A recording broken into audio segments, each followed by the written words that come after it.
Hey, it's Adam with Tech Dive AV Club, and I've got Movie Studio 17 Platinum here, and we're going to talk about every single thing it can do. And I mean everything. We're going to talk about everything. Now, this is not a tutorial about everything, and I'm going to do my best to demonstrate everything, but I'm not going to be able to demonstrate everything perfectly and beautifully because I got individual videos based around that, about demonstration, tutorials, and things like that. This is a video where in one place we sit down and touch every button. We talk about everything that the software can do.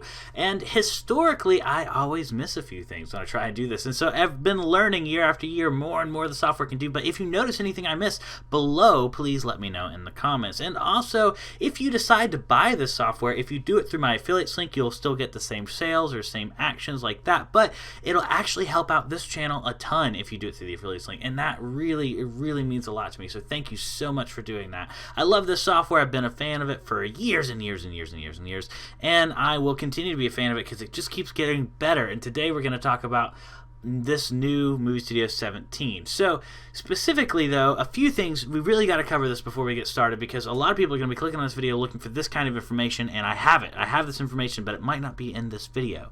Because if you're thinking, do I want Movie Studio 17 or Movie Studios Pro, and you're going to watch these long explanations of what they are and then compare them yourself, I've actually done that for you. It's my Vegas Creative Software Buyer's Guide, and it actually talks about every single thing about the different software. So where I actually highlight what makes them particularly different and why you would want to buy one as opposed to the other, because there's a lot of variation in the Vegas Creative Software suites and things like that.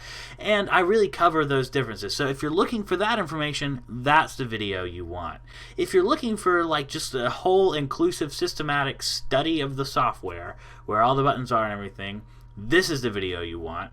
If you're new to the software, you might want to watch this video still all the way through, but if you're new, you may want to watch the several beginners tutorials I have, which include the guide video creator, including just using the Pro Power User Interface for the first time, all sorts of things like that. So please check out my other tutorials. I will link them below, and let's get started. We're going to systematically study everything about this software and what it can do. So Vegas is notoriously a very good video editing software, and it's a very good audio editing software because over half of video is audio. Even silent films had music. Think about that. So you can start a new project or you can view the welcome screen. This is a lot of times what you'll be greeted with when you first start.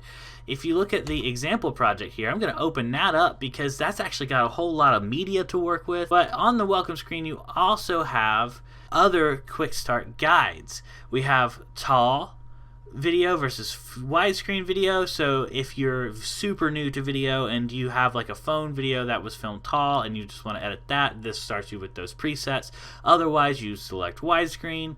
You could do the guided video creator with that or the easy editing modes. And I have tutorials specifically about these. Open the guided video creator, you can hit add, and then you can add different video to your software, and I talk about this in more detail in the other one, but essentially it lets you switch to video and systematically select what you want about the video. If you want titles, if you want music behind it, and then it kind of lets you, then it just kind of quickly creates a video with the transition things and the videos all put together and the timeline down here. You can't really affect this unless you go back into Power User mode by selecting this button.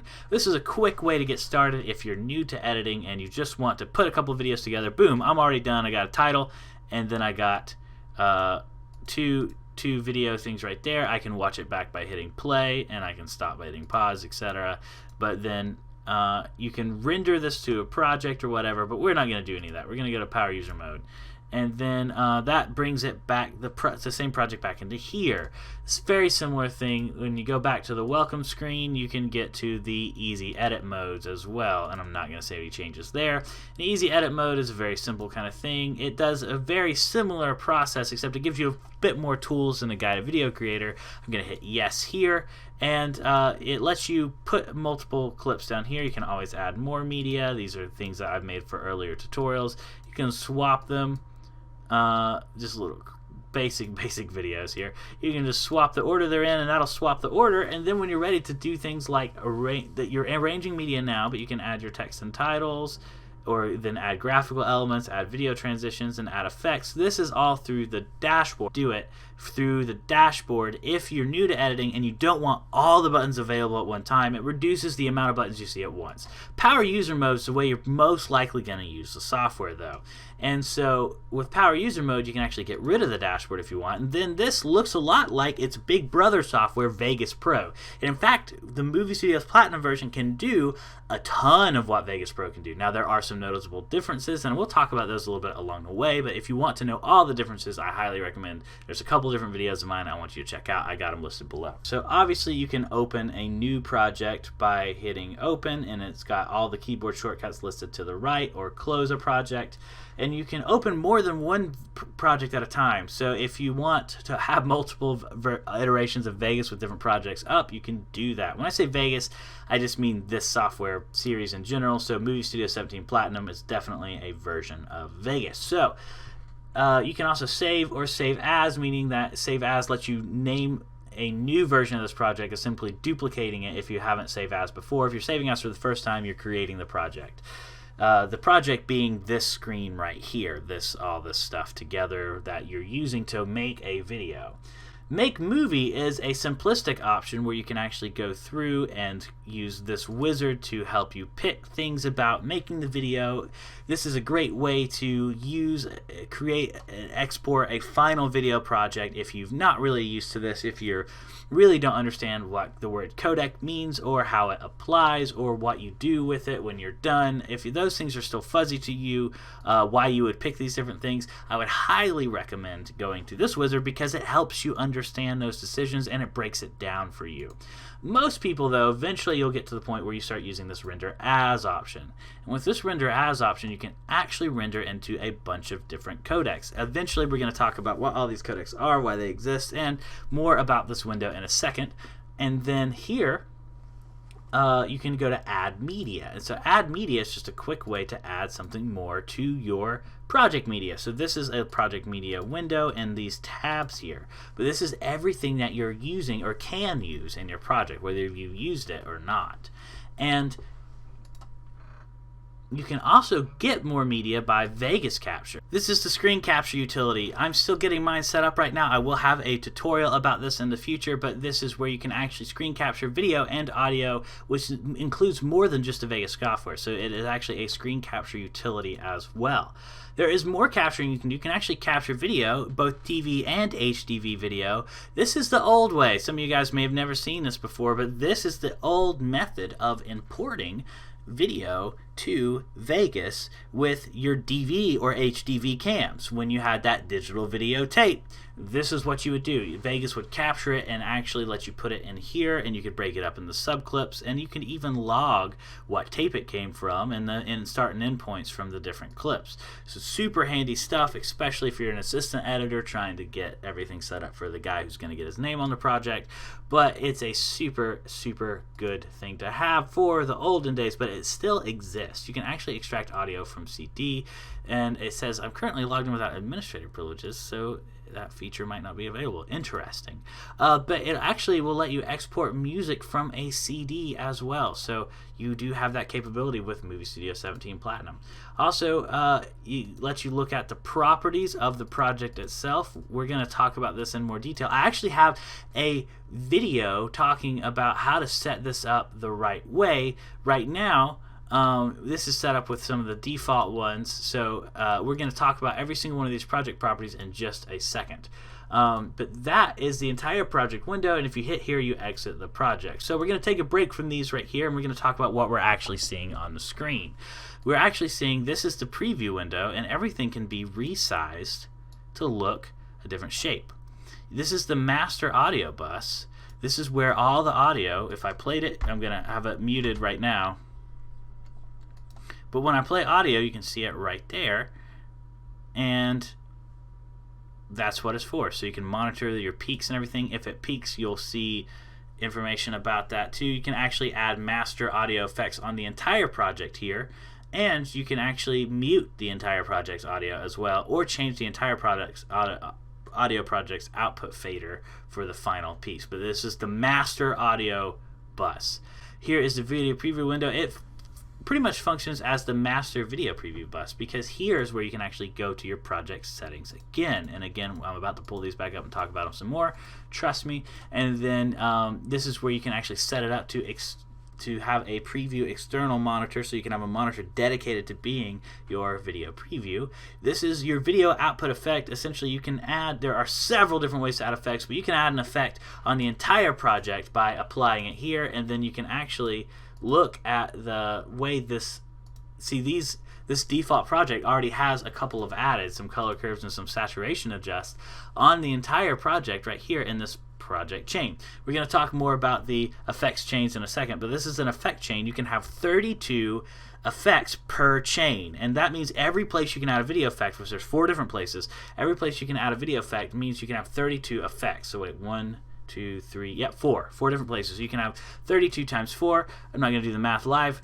And then this is where you can kind of create a little mini proxy video. This isn't quite making a proxy. We're going to talk about that in a second. But if you watch the video back, I'm going to mute this so I don't hear it the whole time I'm talking to you. But if you watch the video, this play button starts it, this pause button will pause it, and if you watch the video, you can actually go to draft and select a lesser version and watch it in a more pixelated, blurry version, but it's a little simpler and easier for your computer to handle. This essentially goes up to preview, good, and best auto is almost as good as it can go, and best full is just about pixel perfect to what you're going to see in the final render. Now, the final render can still differ a little bit depending on different settings and stuff you have, so it's always good to watch your final render back. These overlays will let you do a couple of cool things. You can look at different kinds of overlay. Alright, so with these red grayscale, green grayscale, blue grayscale, alpha grayscale, they're just ways that you can actually see the contrast in the overall video based off the different colors. You can also see the channels. This is what the blue channel and the green channel and the red channel look like, which can be helpful as you're trying to dissect a video, maybe figure out what different problems may be, or things like that. And you can also look at the safe areas. This is your title safe areas, and you can actually set the size of these title safe areas yourself. We're going to talk about that soon.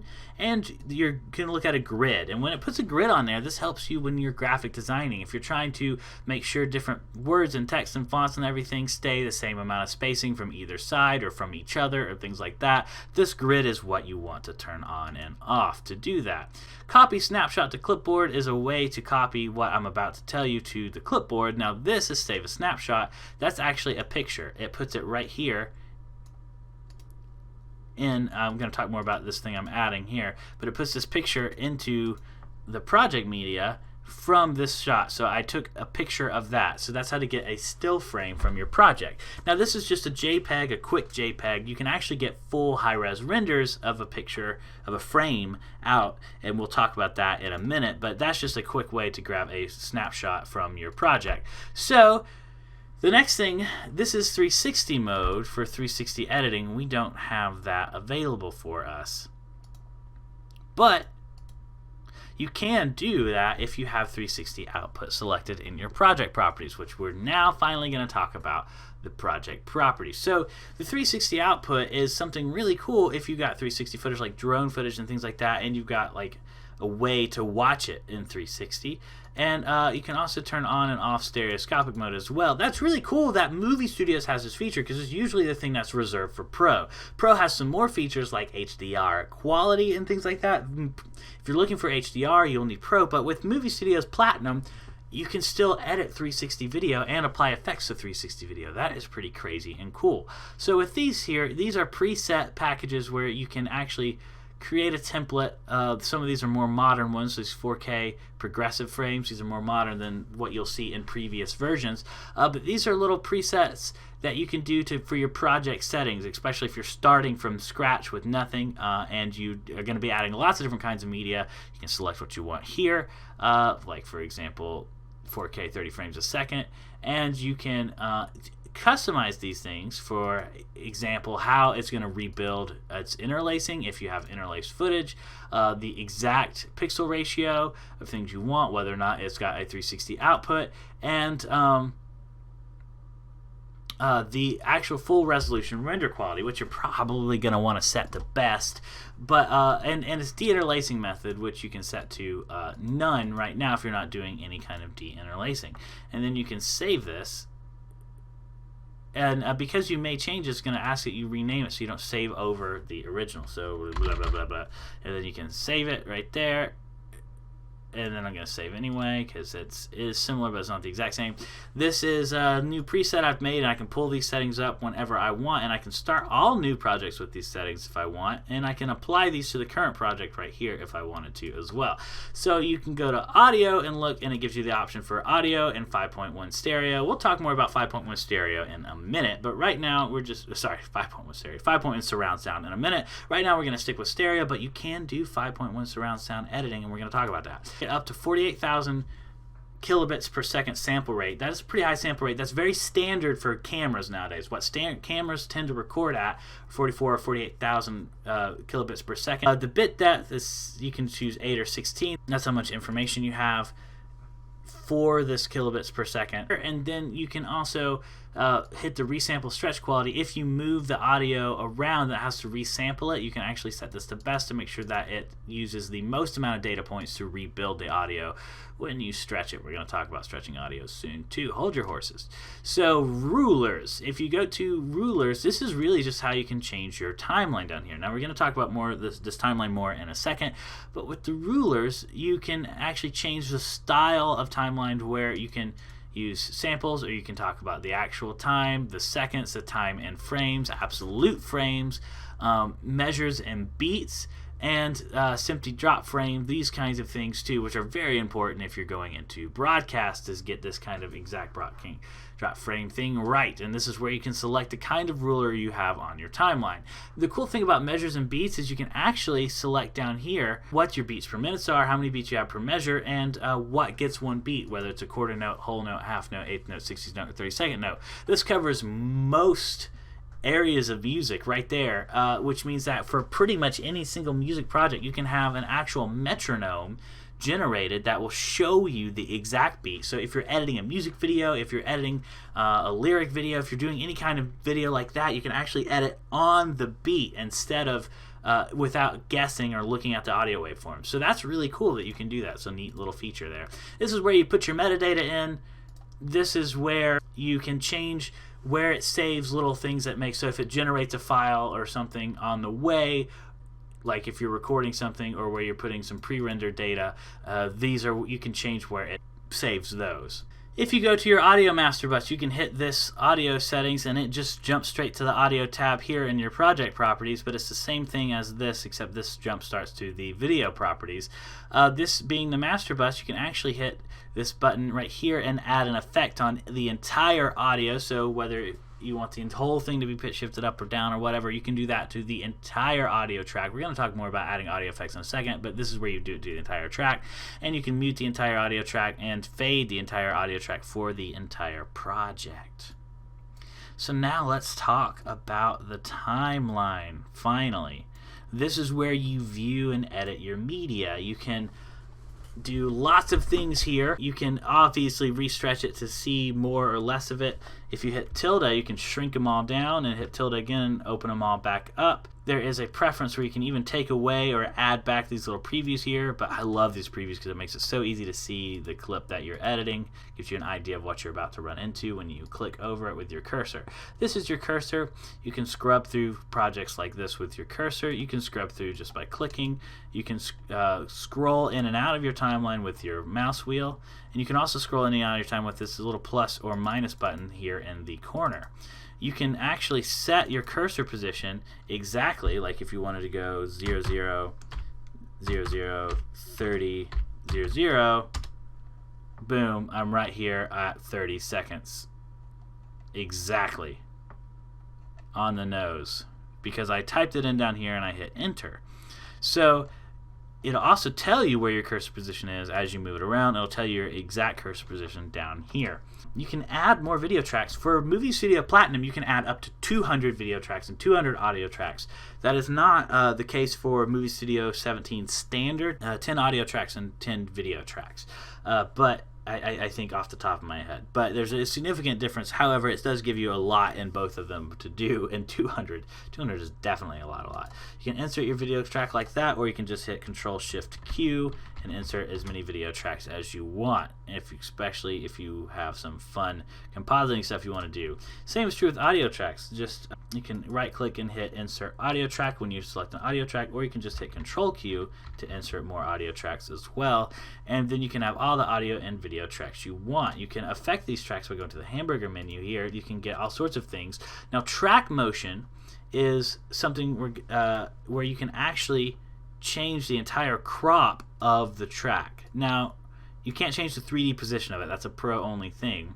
But you can add a 2D glow, a 2D shadow to the entire track itself, and you can actually crop the entire track by making it smaller or bigger, or you can rotate it or flip it horizontally and vertically. You can restore the same size, flip horizontal, flip vertical. Let's give you an example here. So if you look at this text track right here, I can actually go to the track motion, and you can see that text is going to move where it is because I'm moving the entire track. That's every single clip.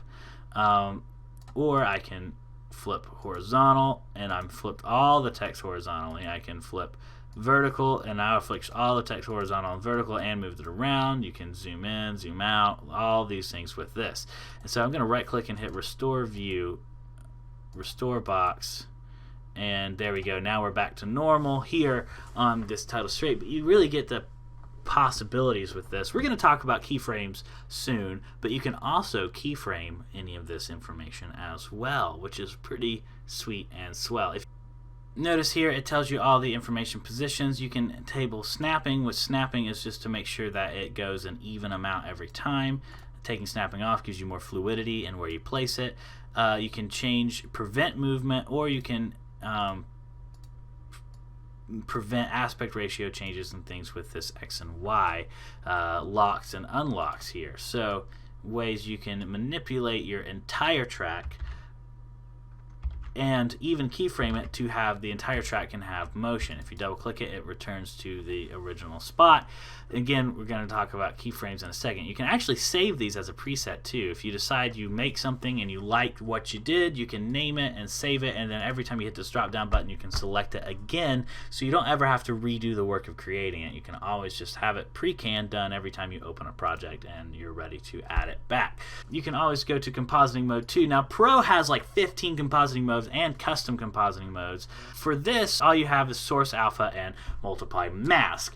And that is a lot for a prosumer kind of editor, because multiply mask gives you a lot of possibilities as well. And you can actually make a compositing parent and compositing child too. So first let's do that. Let's make this a compositing parent. We'll smooth the tracks next to each other. It'll automatically make itself a compositing child for the track above it. So now track 7 is the parent of track 8. And so when we do a compositing effect here, what we can see is go to compositing mode and go to multiply mask. Look at that. Now actually you can see the video behind it. Isn't that neat? So let's look at some. That's a cool little effect there, huh? You can see through. It blackens out everything, and you can see through it. You can actually combine these effects using multiply mask and other things and other layerings and all sorts of stuff. So this isn't limited to everything you can do with it, but that's just a quick example of what the multiply mask compositing can do. But the normal compositing mode is source alpha, and what source alpha does is it just lets you have see-through stuff. Like when you have this gray checkered back, it lets you do see-through, no alpha channel stuff like a PNG or these kinds of text things that Vegas already auto-generates where they don't have a background, and that way the background is just transparent by nature. There's just no data there, it's empty. That's what source alpha does, is it lets you do a normal overlay where if something's on top of something, that's what you're going to see. But if there's something with a clear background, you'll be able to see the thing on top of it, and you'll be able to see through it to the layer underneath. That's how layering works in Vegas, is the on top is the one that you're always going to see first. If you don't want to see something for a minute, you can actually hit mute and it'll disappear. If you, I muted the whole parent track there, so I'm going to make this a just a normal parent track again. So you can mute all your text track, right? If you have all your text on the same track, you can mute that, and then you can't see any of that text, and then you just toggle it back and you can see it again. If you hit solo on any of these, this works for audio as well. This will be the only thing you can hear or see depending on what track you selected. So this is now the only thing I can see, and then I can go to audio and decide that this is, I have it muted, but I could decide this is the only thing I want to hear. That's what soloing and muting does for tracks. Very helpful when you're trying to poke around and just focus on one thing at a time when you're editing. So as we go through this hamburger menu too, you can also minimize your track or maximize your track. Maximizing is no fun. If you hit Control tilde, it'll return all your tracks to the original size. Tilde makes them all small, and it toggles them between small and original size. But Control tilde will resize them all to the right size. So the next thing we're going to look at is you can edit the visible button set as well, and you can add some of these buttons that we've been talking about, and you can add them to the actual, you can make them visible so you don't have to go into the hamburger menu to see them every time. In fact, you can do that up here in the preview window. You can actually add more buttons here as well. Now Vegas is very heavy on in timeline editing. There is a trimmer. We're going to talk about the trimmer in just a minute, but right now we're still focusing on just the timeline. I just wanted to mention that because I'm sure you're probably thinking, well, is there a trimmer? Yes, there's a trimmer. So now we've talked about all that here. Let's go down to audio. For the audio tracks, you can actually adjust the volume, which adjusts how much volume is being outputted, and that is for the individual track itself. And you can adjust the center, which is the pan, whether or not that track is coming more out of the right speaker or the left speaker. And you can see right here, this is a stereo track, but the stereo track is being shot through both speakers, letting you keep its stereo ability here. But we're going to talk more about this in a second, but you can see both the right and left tracks being played on this single track right here. And you go to this hamburger menu, you can actually view the track effects that are already naturally on the audio track. There are 3 that are on it in this effects chain here, but you can add more audio effects to the track where it'll affect every audio piece clip in the whole track itself. And we're going to talk more about that in just a second. I know it's probably the thing that you're going to hear the most is we're going to talk more about that in just a second, but I can't talk about everything at once. I do want to note that you can also do the same thing with video tracks. When you hit this little FX button right here, you can actually add effects to the track itself to where everything on that track gets an effect. So for example, here these are on different tracks. The chipmunk is on a different track than the intro background. So since these videos are on different tracks, you can see them in order here. There's even more up there that we're not looking at, but if I add an effect to this track, something clear we can see like wave, if I add that effect, we're going to talk more about adding effects in a second and all this stuff, but you can see it on every, there, I made it visible. You can see it on every single clip that is in this track, but you won't see it on clips that are not in that track. And so we're going to talk more about where all the places we can add track stuff to, but this is just an example of what makes a track special. You can remove that effect by doing what I just did, which is going to the selecting it in the effects change right here and then hitting remove. You can also add more with this plugin chain button, and with every single effect you can also make your custom changes and then type in what you want it to be. You can select a preset that Vegas has already done, or you can make your own preset and then save it, and then you can go back to this preset that you've already made all the time. Anytime it has an animate button or a clock, that means you can actually create keyframes about the effect you're doing. More about keyframes in a minute. I promise, I promise, I promise. So we're actually going to remove that effect though, because I can't talk about everything all at once. I promise. There's a method to my madness. I promise, I promise. So one thing too, you can actually duplicate tracks. You can right click and duplicate a track, and then everything on that track is also duplicated as well. You can delete a track by selecting it and hitting delete, and yes, there you go. And then you can also delete a track here, or you can name a track anything you want. Anything you want, you can name it. and then right in there, and you can also just double click there to rename it as well. Right clicking a track also lets you insert envelopes. We're going to talk about more about inserting envelopes in a minute, but you can insert envelopes in the track that lets you do adjustments to the composite level and fade over time. More on that in a minute. So solo, the switches here, this is just a solo mute we already talked about. So if you do select fade to color, that is one of the envelopes you can do where you select a color in your... So if you do select fade to color, that is one of the envelopes you can do where you select a color in your...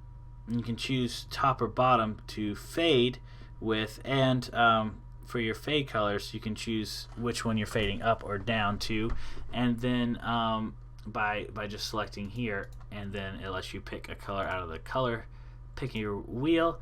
And you can also right click a track and set default track properties about it, and you can select a track color, like if you want that to be purple and all the little tops here will be purple as well, or if you want this to be blue, then they'll all be blue, or if you want it to be yellow, then they'll all be yellow. So you can actually make tracks color coordinate and things like that. So when you right click an audio track, you get a lot of the similar options for renaming, inserting more tracks, or ARM for record, which we're just about to talk about, inserting more envelopes, which are volume and pan envelopes, which again we're going to have a whole little section on envelopes here, and switches, which we've already talked about, set default track properties, which we already talked about, and color change, which we already talked about. But you can use vertical or output meters as well, which lets you show what kind of sound is coming out of it. See, you can see the sound being played on that individual track, not the master bus, and you can toggle whether or not those exist. And you can use a horizontal meter as well. Now that's a cool little thing, that's a cool little feature, and you can also make these tracks bigger if you want to, especially if you're using those horizontal those vertical meters. You might want it to be bigger so you can see exactly what's going on, especially if you're mixing something really complicated. That's everything about tracks. Let's go back to project media.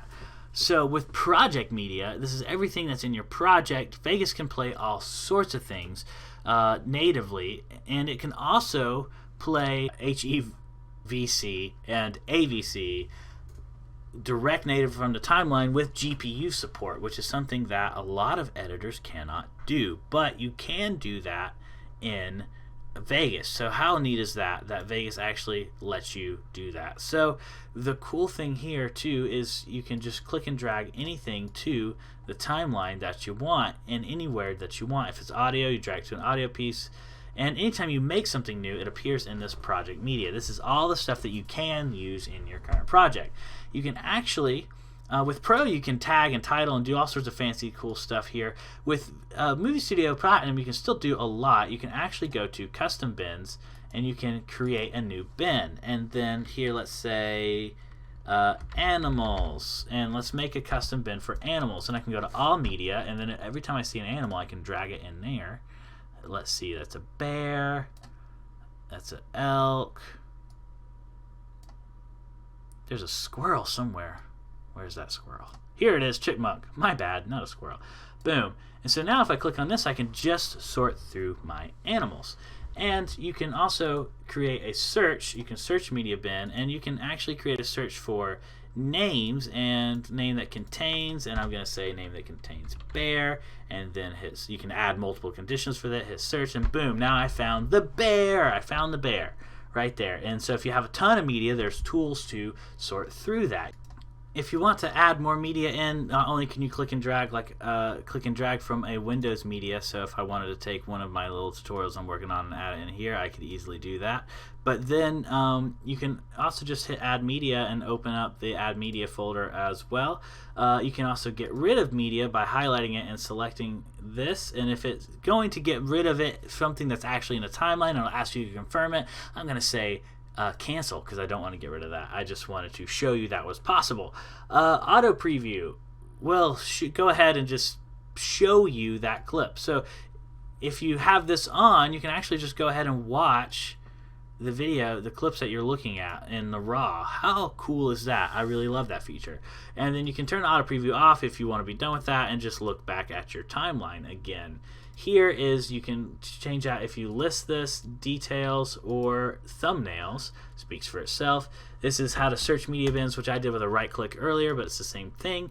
So now finally the timeline. You can move things around the timeline by grabbing it. You can do a trim edit with this is all with this normal edit tool, which is default selected. We're going to talk about all these buttons down here in just a second.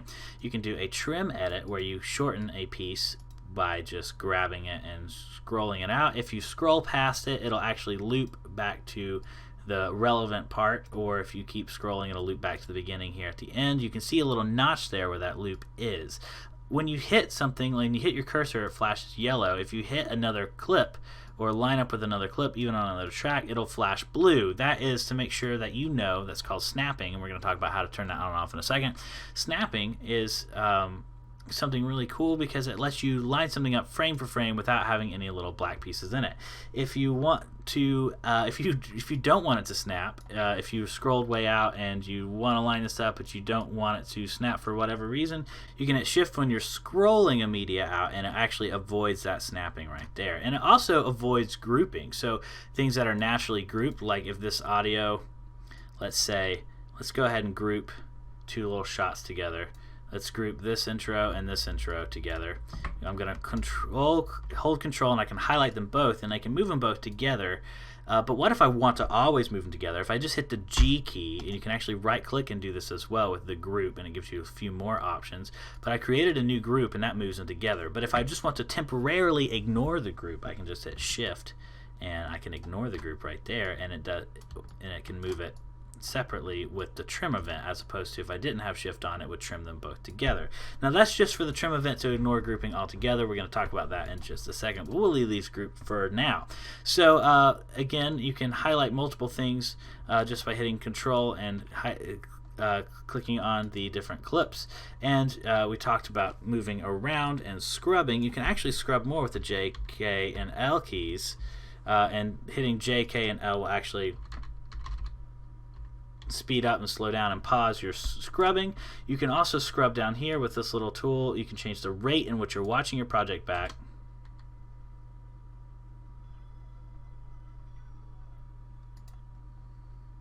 And you can also double click on that to get it back to 0, and you can just use this rate to scrub back and forth. I'm going to mute this again because I keep hearing it every time I talk to you. So the next thing we're going to do is we're going to talk about some nifty little things you can do when you right click a clip. You can actually check the media effects that are on it and the event pen crop and all sorts of things that we're going to get through the buttons. You can copy, you can cut, you can paste, and you can reverse a clip as well. You can make it go backwards. This is usually a bit choppy, but again, that is different than this first little clip we saw here, where it fades and then it actually starts with a fade and actually gets clear. So I actually reverse the clip, and by doing that, it actually creates a new subclip when you do that. If you unclick it, then it no longer is reversed. So you can also create a subclip from this too. So if you have a longer clip and you end up cutting it down and you're like, really, this is all I want, you can right click it and hit create subclip, and then now you have a little subclip which is only the small version, and you actually cannot add more back from it because it's only the small version, it's not the full version. It's subclip 1. You can right click and rename this anything you want. While we're talking about right clicking up here, you can actually open things in the trimmer, which we're just about to talk about. You can add project frame rate, add at project frame rate, which is if you have like a 60 frame per second video and you have a 30 frame per second, you can add it in frame per frame. You can create a video proxy, which is something that could be very helpful if you need to have high res footage and your computer's having trouble editing it. You can rename it, you can replace it, you can recapture offline media, but if it's somewhere different in your hard drive and Vegas doesn't know where it is, this is where you would go to find it again. You can add a media effect from here. This is one of the places you can add a video effect. You can add it directly. There's a few clips where this is the best way to do it, but you can add a video effect directly to this project media. And you can also rotate it counterclockwise or clockwise directly here. So that means before you even add it to the timeline, you can have it already rotated the direction you want. So that means every single time you add it to the timeline, it's going to be rotated, which might be handy if you're editing phone footage. So I'm going to rotate that back There we go. And you can also look at the file properties as well, where it gives you the ability to use custom timecode if you wanted to, and lets you turn stereoscopic 3D mode on and off, and gives you all the information and other Vegas information. Look like Acid, whether or not it's been used in Acid Pro. So you can actually right click it and bring it to the CloudTech instead of just dragging it, and you can add the video only or the audio only, depending on if the video had any audio attached to it. So synchronize by moving and slipping is actually a different tool that I'm about to talk about soon. Switches mean you can lock, mute, or whatever. If you lock it, that means it cannot move. So if you want to make sure that never ever leaves, just turn on that switch lock. And then loop means you can watch it over and over again, and if you're gonna continue to draw it back out, you can. That's the loop is already on by default. And reduce interlace flicker, something you can turn on if that is something you're struggling with your interlace. So you have smart resample, force resample, and disable resample.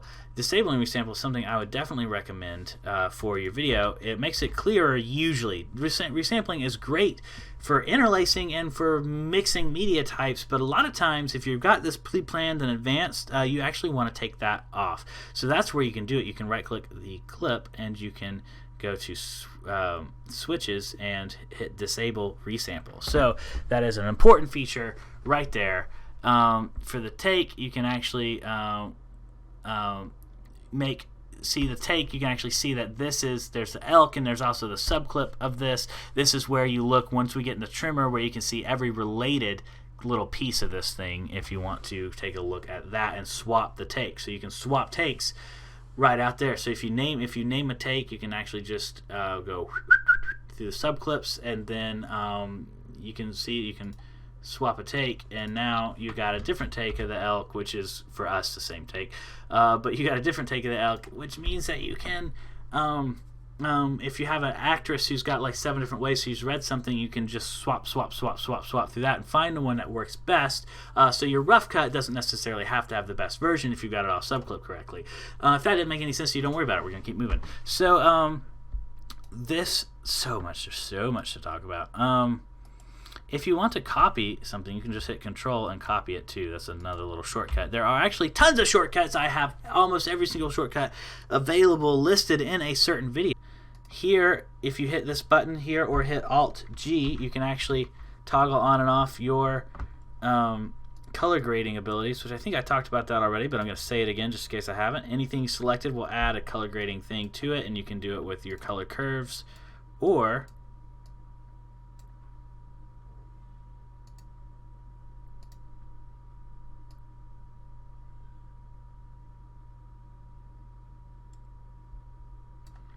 yeah, all sorts of neat stuff you can do there.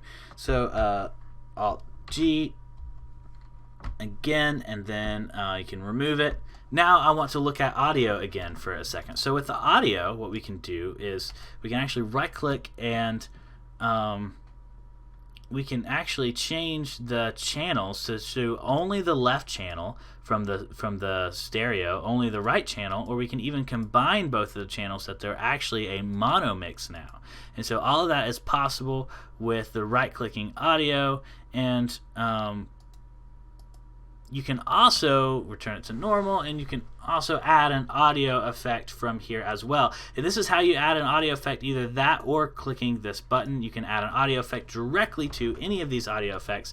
I cannot go through them right now, but I do want to read them out. So amplitude modulation, chorus, distortion, dither, amplitude modulation, express. So these express effects I'm not going to read again, but they're just a simpler, easier way to add the ones that have already been talked about over here. Flange, grabber, graphic dynamics, graphic EQ, multiband dynamics, multi-tap delay, noise gate, pan, panoramic EQ, panographic EQ, parametric EQ, pitch shift, resonant filter, reverb, simple delay, smooth enhance, time stretch, track compressor, track EQ, which are just, these are more designed for the whole track itself as opposed to an individual clip, but you can use them on an individual clip.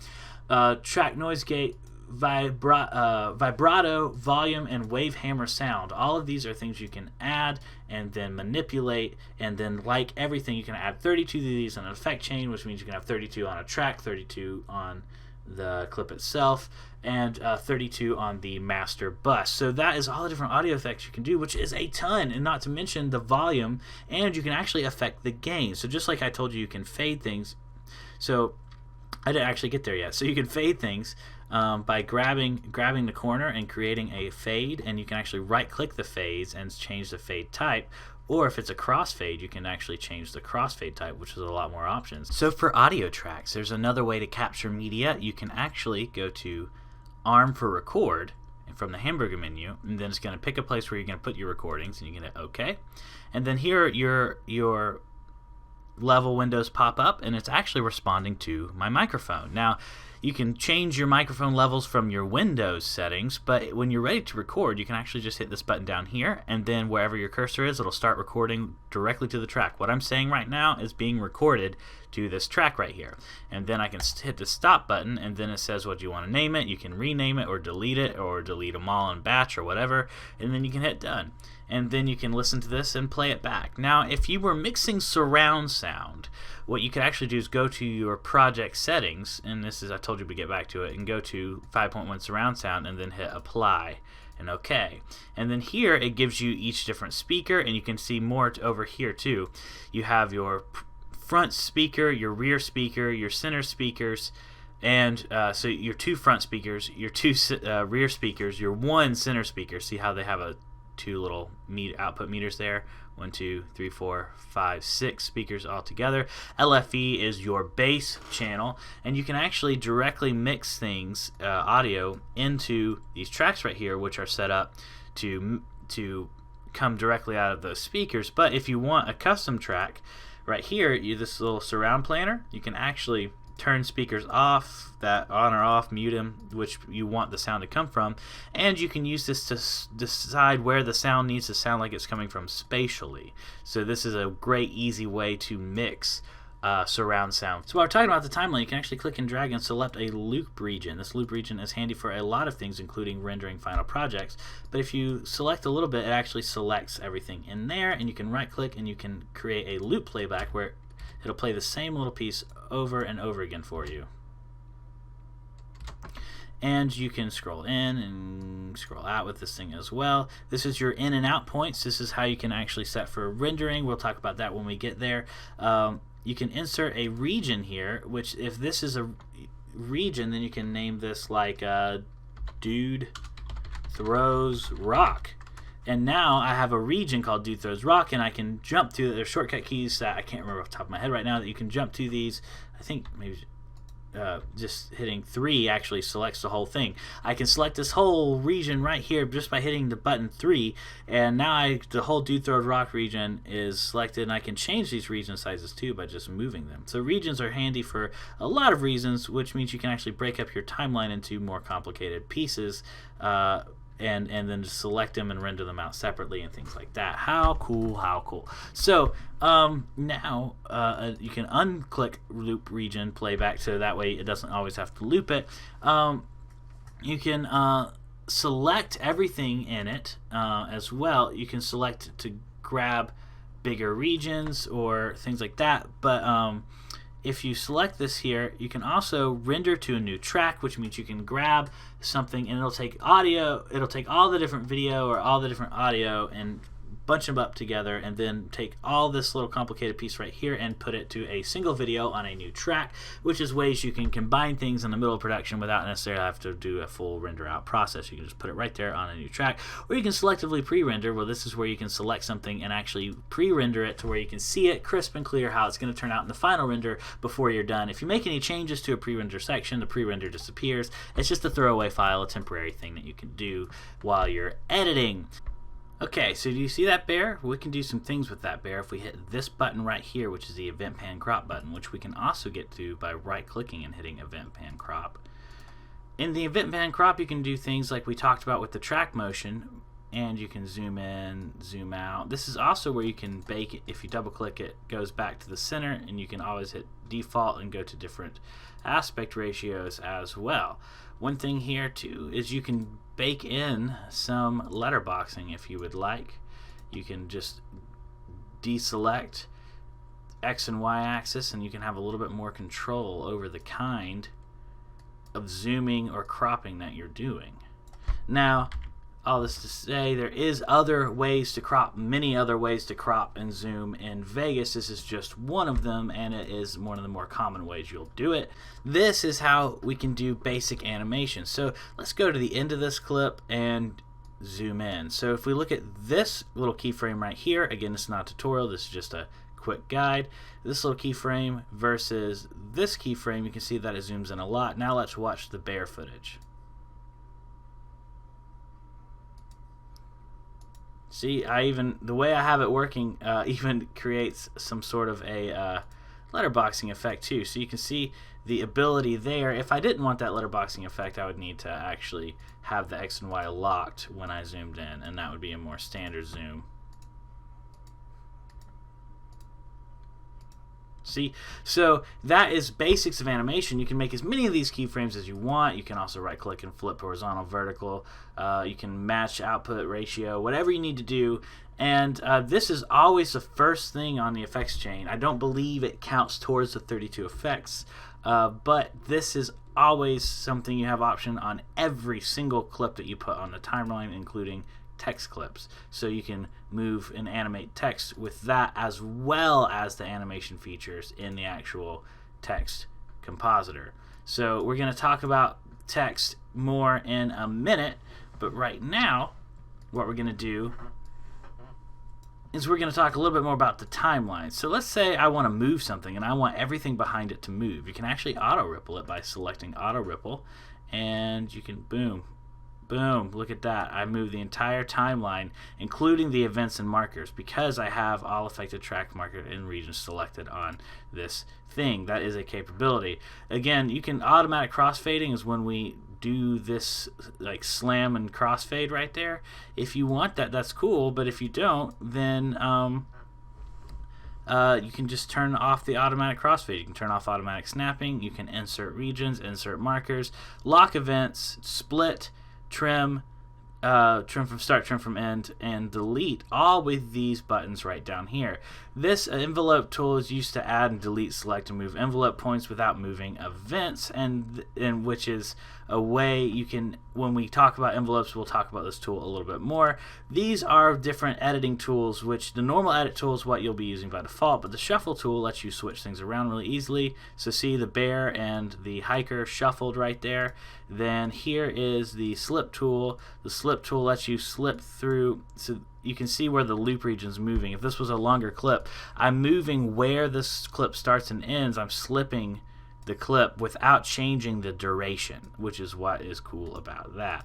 This slide tool lets you, just slide clips back and forth. It's pretty standard, but it lets you not accidentally, it lets you slide easier, grab it and slide easier than if you're just using the normal edit tool, which can also do that. The time stretch compress tool is actually where you can speed up or slow down footage. So you can see this actually goes a little slower now. It doesn't do any kind of optical changes. It just adds more frames pretty much and stretches it out, or compresses it also, which can speed it up. This is just an easy, quick way to do those kinds of effects. But you can also do it with the normal edit tool if you just hold the control key. So that is these. The split trim tool is a way you can just do quick cuts too. I'm going to control Z because I don't want that many cuts in there. I'm already messing this thing up enough. So let's go back to the normal edit tool. That's where you're going to sit. Again, these move frames. This starts from the beginning. This stops. This plays from the beginning. This is just play. Pause is where you stop the cursor and can play again. Stop is where you actually move the cursor back to where you started from. There's another important thing we need to talk about, which is adding and pasting event attributes. So when we get to effects, we'll talk more about this, but let's say we do we add some effect. We want to do some cookie cutter here on the wood trail, and then we want to do the cookie cutter here as well in the exact same spot, and we also want some cropping on it. There's, we have a few things that are just the exact same as we want for this bear clip. So you can right click, hit copy, and then you can actually right click over here and hit paste event attributes. And then now look, this bear has the same event attributes as the wood trail. How cool is that? So it moves multiple things that have been done to the clip to a different origin clip and applies the same effects and moves and transitions and keyframes and things like that. Now we're going to talk about the event trimmer. So some of you might see it by default, some of you won't, just depends on what you've previously selected. But go ahead and go to view, we'll talk more about all these in a second, and go to window and select trimmer. Now you can see the trimmer. If you hold control, you can dock it to this little section right here, make it easier to handle, and then you can actually open clips into the trimmer, which is something very, very, very handy. So here, this is a short little clip, but we can see here you can set new in-out points, and actually you can add it, just this little section, to the timeline. Let's go over here from the cursor and just hit that little button, and there it only adds that section to the timeline. You can actually go in here and get a lot more buttons, including play from start, go to end, previous frame, next frame, enable timeline overwrite, which lets you overwrite instead of adding in a video on top of something. Create a subclip, set in and out point, set in point, set out point, insert marker, insert region. You can have a lot of the same controls over this little miniature timeline that you do in the major timeline. Now the one I want to highlight here is to create subclip. It lets you name this anything. I'm going to call this short for camping or whatever, and then when I hit create subclip, then if I can find it over here in my project media. Again, it can be sorted in bins and everything, and which is great, which means I can cut up very long things into subclips with exact naming and then move that stuff into my custom bins. Very important for workflow for larger format projects. Here too, you can see this clip you have selected in the trimmer. You can actually select them from your project media right here instead of clicking and dragging.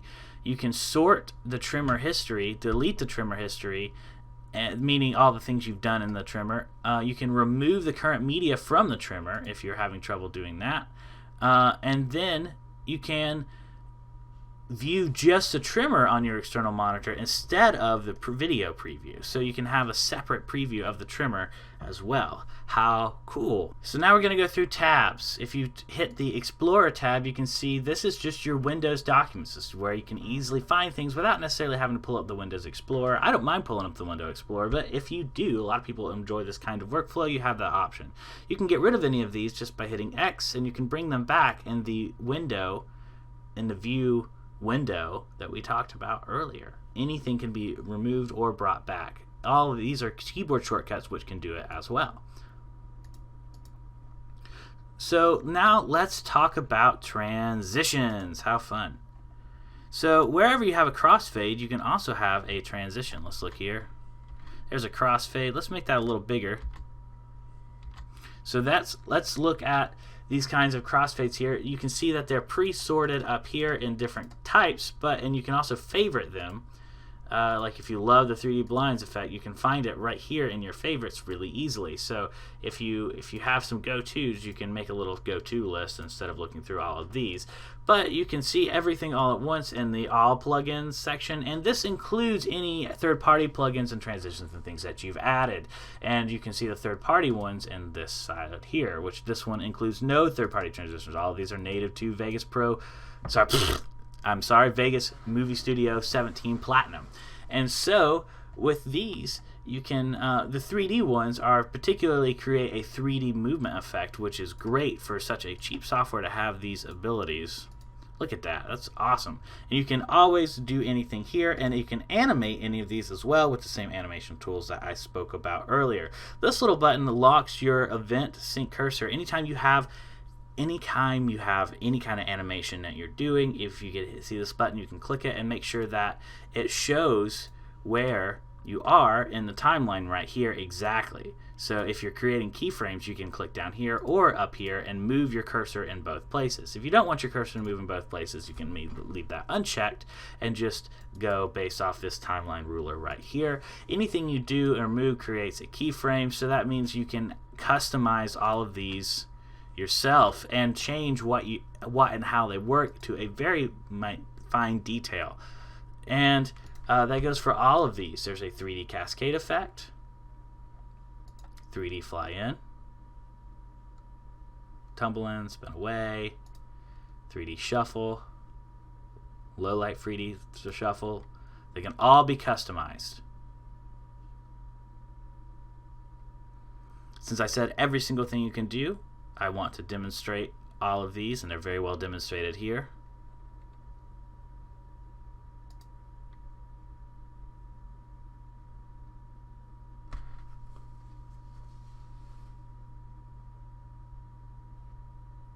Again, these can be customized.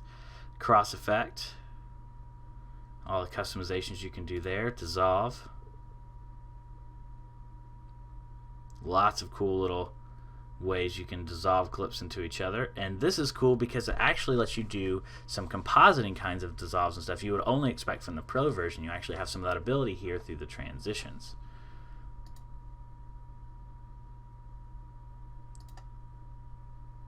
The gradient wipes are really neat. Hearts, stars, spirals, puzzle pieces, nebulas, turbulent noise, soft noise, paint splatters, horizontals.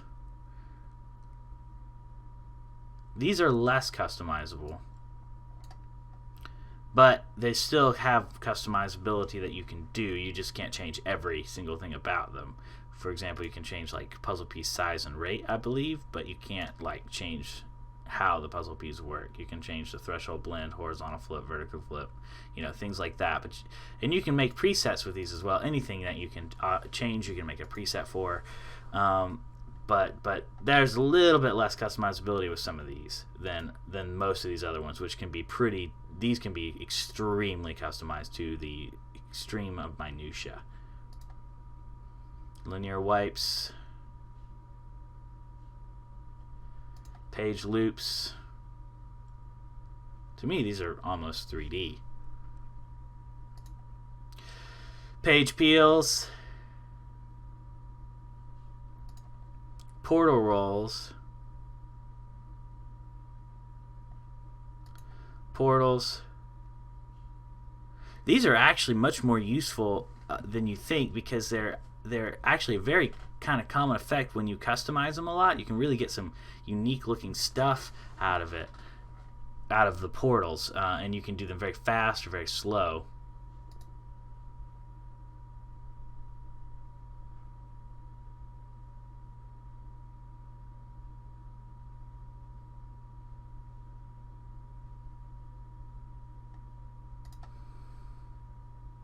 Slides, spirals. Get your old school slideshow stuff going with this.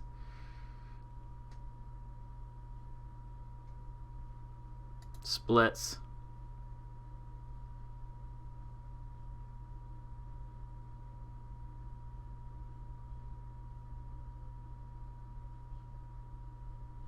Squeeze.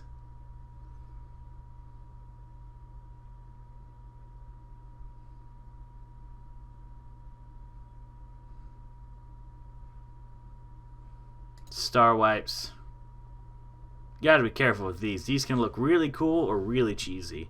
But like I said, they can all be customized colors and everything. They just use these bright fluorescent colors to help demonstrate the effect that you're doing, not that they expect you to use these colors. I like that one. It's kind of cool. Swaps. Venetian blinds.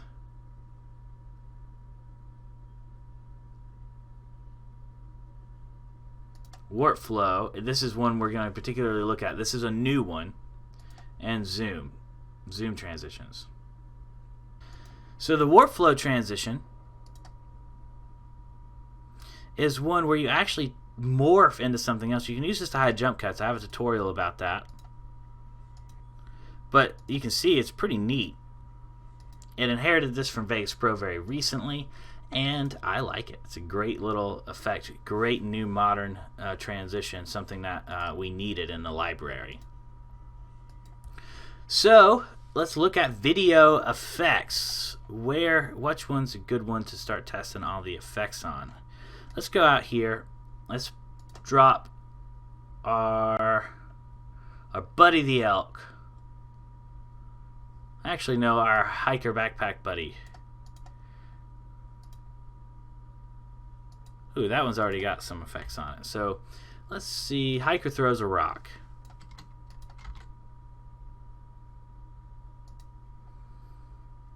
Okay, now turtles. Okay, I like the turtles one. It's a little longer, a little easier to see the effects on. We're going to talk about all these effects and what they do.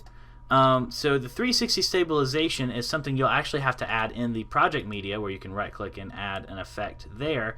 You'll have to do that before you use it in the timeline, but that is a way to stabilize 360 drone footage and things like that. Add noise is very simple. You just add some noise to the project there. You can remove any of these in the plugin chain. Auto looks is a way that you can get some kind of pre-done LUT, and even in Movie Studio 17 Platinum. Now, to tell you the truth, these are best used if you have it already color corrected or whatever. So these are already pretty color corrected, so you can actually see the effect of these LUTs pretty well. If your clip is not previously color corrected to a standard color correction, these LUTs are going to make them look funny. But you can pull this down. See, you can change the blend ratio and get all these nifty little pre-done looks, like the Wobbit, I assume means the Hobbit. You can change the intensity. Or Pirates of the Atlantic, I imagine, would be Pirates of the Caribbean. Very blue. Just a little bit on that one gives you that look right there. It all just depends on the saturation and everything. That's why you can change the blend modes, but you can actually create presets and customizations for all of these, and these are looks available here. So Bezier masking is the big fancy one. This is the one where you can actually do, it's like a cookie cutter effect or cropping, but it is a mask generator, and you can use it. You can blend it with the background. You can use it to mask effects. For example, if you just want a certain face blurred or something, you can put a blur. You can mask only the effect, and so let's put black and white here on it, and then I want this Bezier masking to only mask the effect. Then I can put the effect earlier in the effect chain, and then Bezier masking will see that, and it will just mask it. See, and so only this section is black and white. You can imagine a lot of cool things you can do with that, especially because this is where you get your coveted mask abilities. It's more than just cookie cutter stuff. You can actually do a custom curve mask, and you can get your edit tool out, and you go over here and you can, we're gonna roughly curve out this turtle here. Oh, real rough because I'm being crazy, but boom, once you select the final one, you finish the mask, and you can go to this normal one and move it around. You can add or move these or curve these or change these or edit these, and then when you're done, you need to check off edit mode, and then you can see right here only the turtle is black and white. Look at that, only the turtle is black and white. However, we'd have to move and keyframe these effects. Now, you can keyframe this yourself, or you can actually do motion tracking. Now, motion tracking, this may or may not work for this turtle because it's not a very high contrast thing. You need high contrast points for motion tracking, and so sometimes you might have to kind of find a fixed point or whatever, but I just want to show you some of the basics about it real quick. So we're just going to say location for this one because the stuff doesn't change much, and you need to start at the beginning of your clip and then go to the direction forward, and then start, and then so here we go.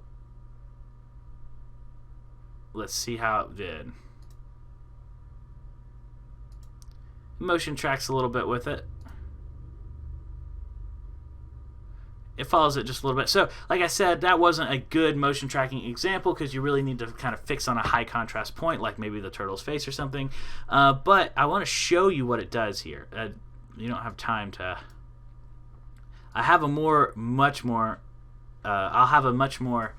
expansive tutorial about this. I have some tutorials about this already, but I'm going to be hitting this again soon. But this has created a bunch of keyframes, right? So let's say we wanted these keyframes to apply to something else, like a picture-in-picture or something. So picture-in-picture is not something we've talked about yet, but we'll cover that when we get there. But right now, let's say I want that motion tracking data on this. I'm going to select it, and I'm going to go to Tools and go to Extensions, and then I'm going to say Add Text to Motion Track. And then over here, it's going to give me this text offset position. I'm going to set it a little high. And then I'm going to hit OK. And then now let's watch this. See, the text moves. It's very subtle, but because we're just doing a very small movement here. But the text actually moves with the turtle, the black and white turtle. So you can see that you can use that motion tracking data with a text box, which this text right here can then be edited to look exactly how you want it to look, which we're going to talk about shortly. But then you can also see, we can move that little docking station in a section. You can also add it to a picture-in-picture. So for this, let's get another thing. Let's get this chipmunk here, and let's put him. Let's undo auto ripple, and let's put him on top of here, and we're going to actually add the picture-in-picture effect, which is one of the ones that we're going to go over, but we're going to go a little bit out of order for this one. So with the picture-in-picture effect, you can put it here, move it, keyframe it, animate it. See, anytime you see these, you can create an animation. You can do all that stuff, and because of that, you can actually, if we have both of these highlighted, you can actually, you can have both of these highlighted by hitting Control, then go to Tools, Extensions, and add Copy Motion Track from Mask. And now watch the text and the squirrel and everything. They all move with this little turtle here. Look at that. So this is a very crude explanation. Like I said, I'm gonna have more tutorials there. We're just showing you everything it can do. So that's a lot of cool stuff right there. Let's get rid of that. Let's get rid of let's get rid of the black and white turtle, which has been more than welcome to appear. And let's go back to the basics. Jump up here. We can also do black and white. Boom. We've already done black and white. We can do bar fill. So what this is cool is it actually, you can't see any effect right there, but if I applied it to some text or something that has more look to it, so let's grab this sample text right here, and then let's go to video, show you bar fill. Look at that. Shadow blur, scale blur. See, all sorts of little neat possibilities here. Let's get rid of this one. But see, this is a more complicated effect, but you can see how this could be useful. So I'm going to get rid of it on here as well as black and white. Black Restore. Black Restore is a neat one because, let's get this over here. With Black Restore, you can actually bring your blacks to a perfect black. So with this clip, this wouldn't be the best clip to do it on, but you can see how this could easily kind of, especially if you use some blurring or blending tools, to really bring back a solid, true black. And I've used this successfully to help me bring back some black where there is a lot of noise in the black. So this is a good black noise reducer, especially in use in conjunction with other effects. Border obviously adds a border to it, and you can customize whatever, all that stuff. Brightness and contrast. And remember, I wanted to point out you can create custom stuff and save and whatever, but this is a quick way to add some brightness or some contrast, or remove contrast or remove brightness. to a clip, and you can even automatically contrast, which is set right here based off histogram stuff, which you can't see the histogram, but you can do analysis on the histogram that Vegas can see. So broadcast colors, that helps you make sure that your histogram is not going to, this is why I say professionals can use the software. Even though you can't see the histogram, it will give you some tools that will make sure your histogram stays within safe limits depending on what you're using. You can put this right here on the entire project itself. Bump map lets you do spotlights and stuff like that. Chroma blend is where you can weight the colors and things like that. Chroma blur lets you blur the colors. Chroma keyer, let's show you how this works. This is a very popular effect. Alright, so with this you can do blue screen, green screen with the chroma keyer, and you can just grab it and boom. And you can customize this stuff. So if you could bypass the effect here, then you can select the exact version of blue and get a more exact chroma key, and you can even change the threshold in which that chroma key applies to give you even more control over your chroma key and give you that perfect key. Next is color balance. This is one of the many ways you can do some color correcting, and you can add color bleed. Within a blurry part there, you can add color bleed. You can blues, whatever, preserve luminosity, not preserve luminosity. You can do your highlights, midtones, and shadows all with this. That's one of the ways, not my favorite way, but one of the ways. This is my favorite way. This is color offsets right here, and you can do all these color correction with your common color correction wheels, gamma, gain, offset, saturation, all that jazz. And you can do a little bit more exact measurements here, but you can always hit control and move them a little slower. It's a little easier to control, so that way you don't need custom tools to do very fine stuff. Just hit the control button, it moves slower, and to let it go, it moves faster. And yeah, that is color correction. This is the secondary color corrector. You can actually, with this one, you can do more exact stuff. So like if you grab an exact color and move it around, this is how people do color shifting effects. If you wanted, this will be easier to show you on this one. If I get rid of the chroma key here, then you can see this little Korok.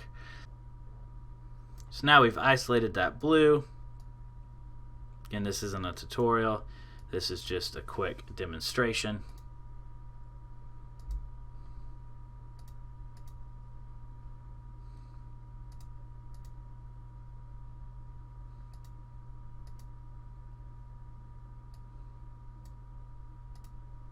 See, we can now change just a singular color that we've isolated, and now it's a Korok on a green screen. Now it's a Korok on a blue screen, brown screen, red screen. See, because we've isolated that color, we're just changing that color. I didn't do it exactly. You can see a little bit of change on the Korok itself. That's because I could isolate it a little better, but now you see the effect demonstrated, and there we go. Now, that's how people do the t-shirt color changing effect and stuff.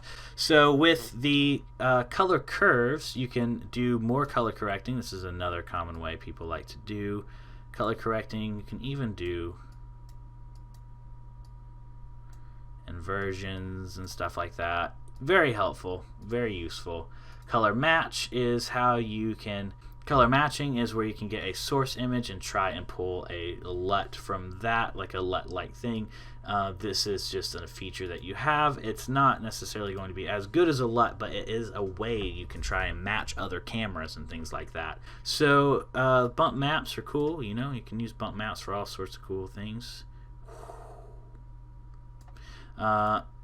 It has that ability. Cookie cutter, we've already talked about a little bit, but boom, you can use the cookie cutter, move it around, change the effects. This is just a simple masking tool, very helpful.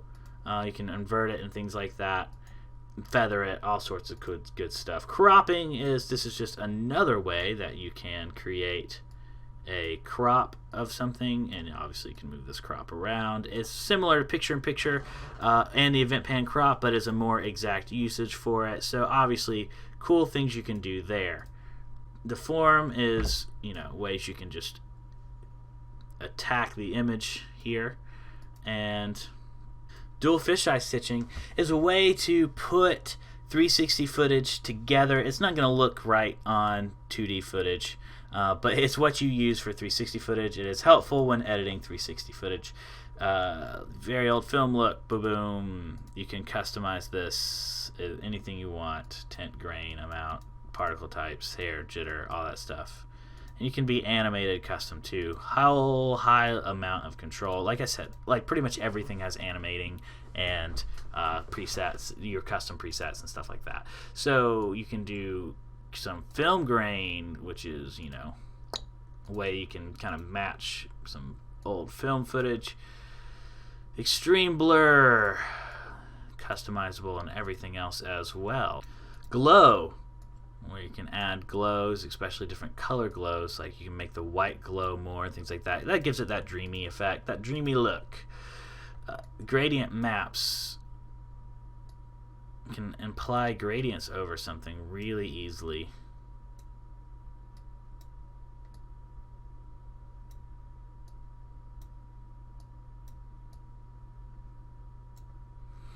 Things like that. Simulate overexposure.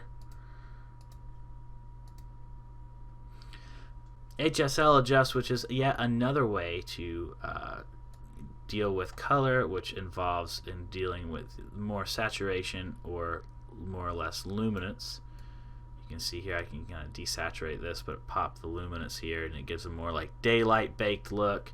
You can add some saturation, reduce the luminance, and it gives you like a rich color look. You can reduce both, and it gives you more of a nighttime look. All sorts of cool things you can do with this effect. Invert, nope. You know, obviously. Invert. Lens correction. Lets you, well, obviously that's a cool effect within itself, but this is meant for fixing lens distortion and lets you distort the image to distort it back to where it came from. But you can imagine how this actually is a very powerful effect that can be combined with lots of things. If you can distort something like that, you can put it on a TV, right? You can make a little TV effect as well. I've had a whole tutorial about that. Cool stuff. So, lens flare. Boom.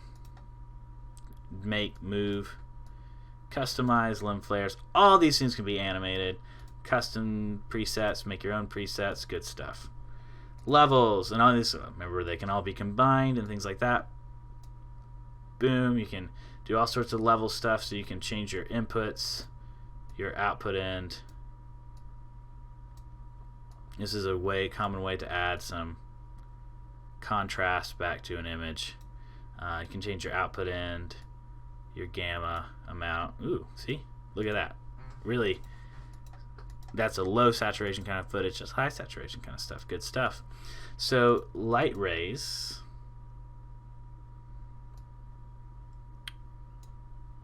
Boom, gives you a more of that dreamy look. You can change where those light rays are coming from as well, or an angelic look. You can animate it, blend it, bound a radius of it.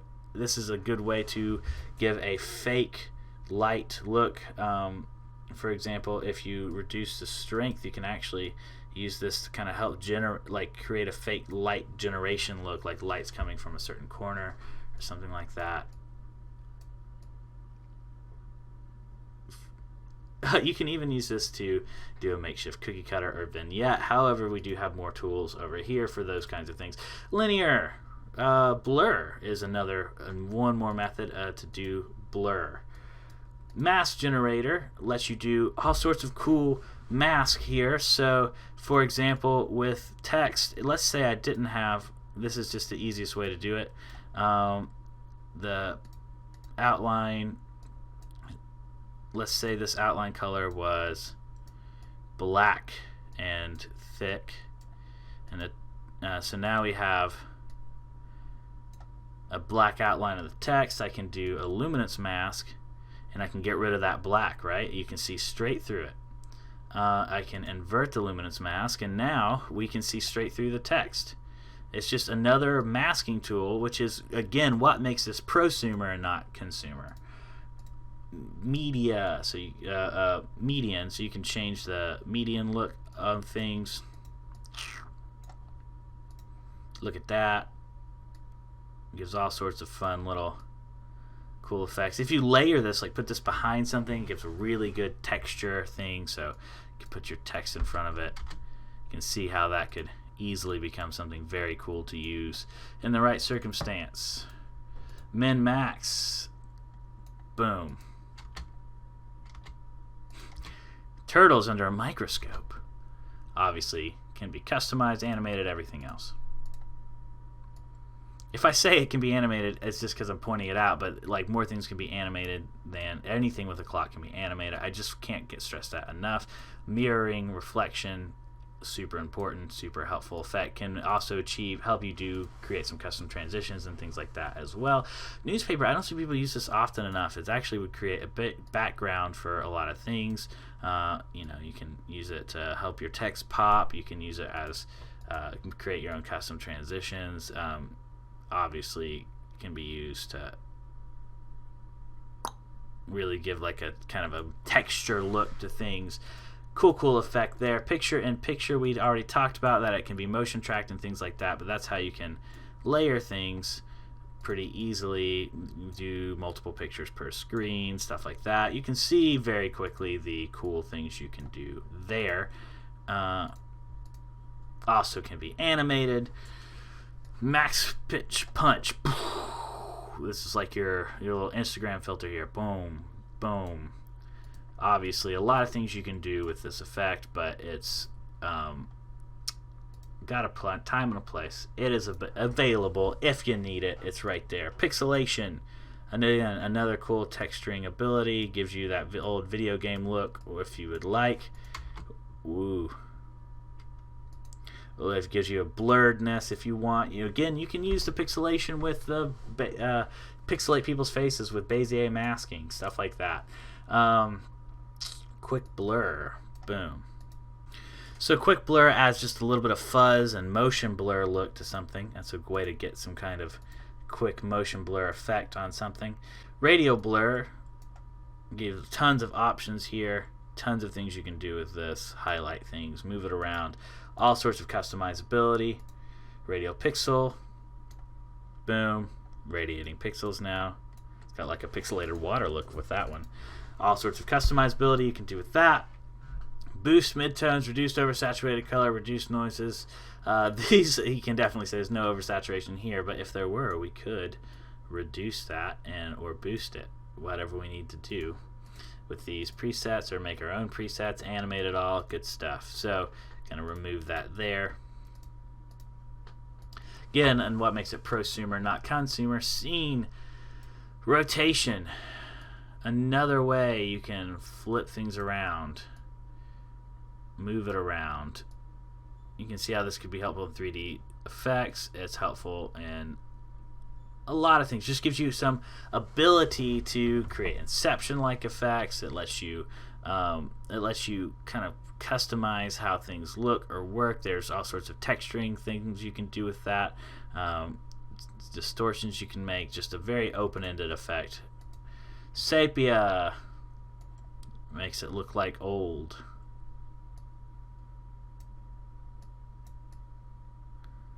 Old footage.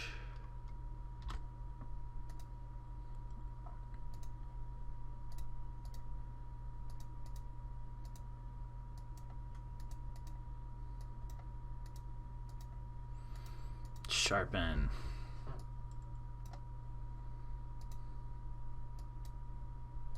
Can obviously sharpen your edges here. Super helpful if you've got something a little bit blurry and you want to put some of that detail back in it. It's not a miracle pill, but it can kind of give you a bit of perceived sharpness there.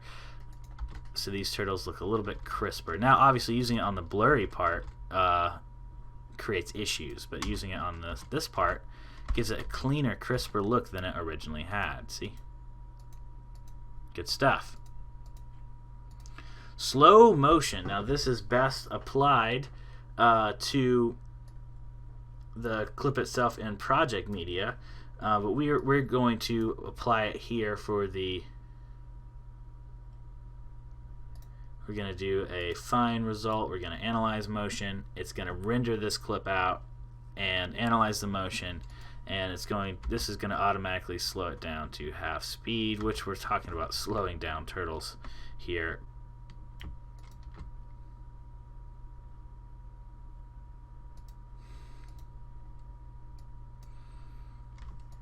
This helps generate frames in the slow motion. You can see we're still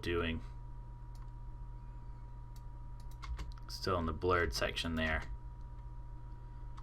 It's a bit tricky of an effect to use. I have a tutorial about it, but here is the morphing effect. It helps, you can see some of the artifacting there in the blur. But another way to do slow motion and help you rebuild the frames in the middle that you're actually missing when you're trying to do some slow motion on footage that may have not been shot for slow motion.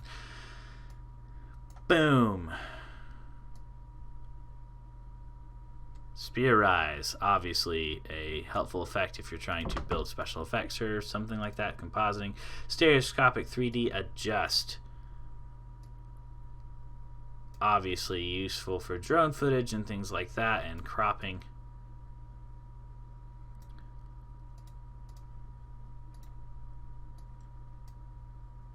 Swirl.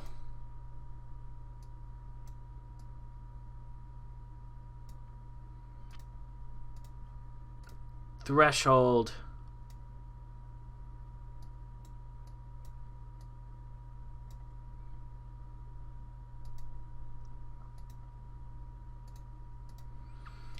Time code.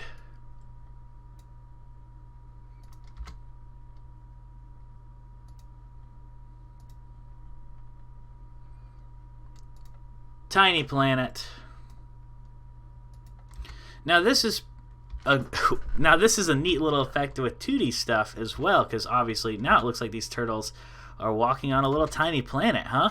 But this is actually a 3D effect meant for things like in the time code. Get rid of that time code there. It's a 3D effect meant for your 3D drone footage and stuff to actually create a tiny planet looking thing. I don't have any 360 footage, but you can see obviously with the 2D how well that works. You could do really neat things with your 360 drone footage and stuff like that.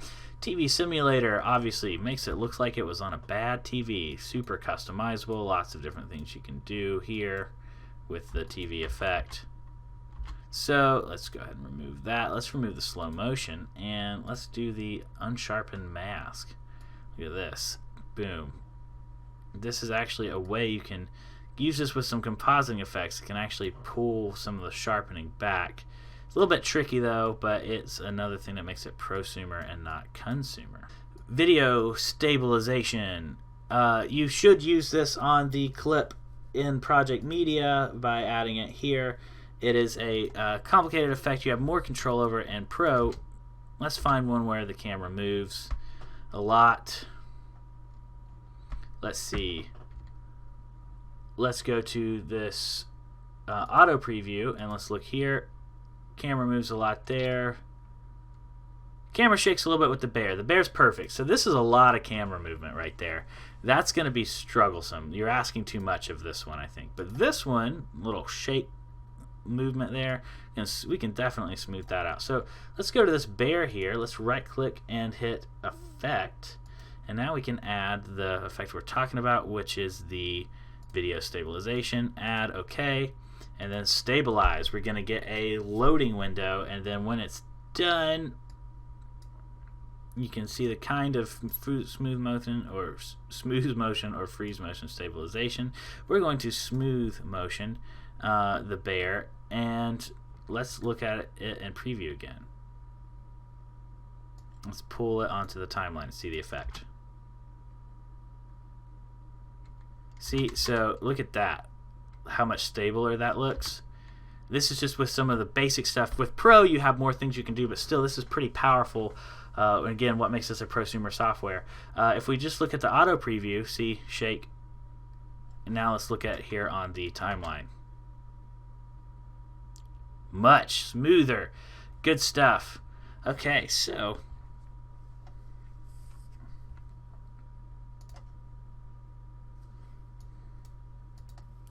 Vignettes, another cool thing. Let's go back to our little turtle love turtles here, and let's get rid of that, and let's add the vignette. Whoa, let's add the vignette. See, there you go. Now it's a little more, you can center it, move it around, got a little bit more ambiance to the air. You can customize it, animate it, whatever you want to do. And the wave effect, pretty crazy, can be customized, animated, whatever you want to do. And the white balance is a way you can kind of restore some white balance if you have some white. So this little white balancing effect isn't going to be good for this one. Let's see, a neutral color or something like that. See, it changes the whole white balance for the image, and you can use this to kind of quickly correct it if you want to eyeball it. That actually is a pretty decent little eyeball right there, I think. Turning white to white. That's because it's already white balanced. This is already a pretty good white balance shot. But something that isn't white balanced, what you would do is you would actually find something that's close to white. Oh, I must have. Oh, that's the natural lens flares there. Let's find something that's pretty close to white. Advanced color grading. So there, if we were going to re-white balance this, we would select something like the white of the cloud here, and then that would actually help us to re-white balance something. But the white balance is good on this. That just demonstrates the effect a little bit. Oh, I got rid of the advanced color grading. Let me hit Control Z and get that back.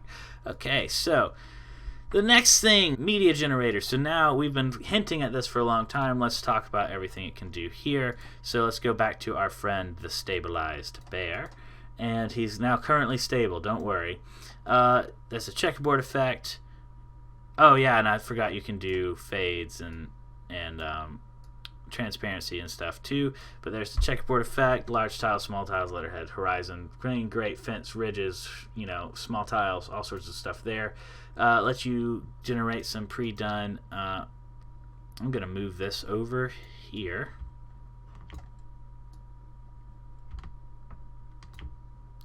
Animate it, move it, whatever you want to do. Create these custom gradients using different colors and color scales and things like that.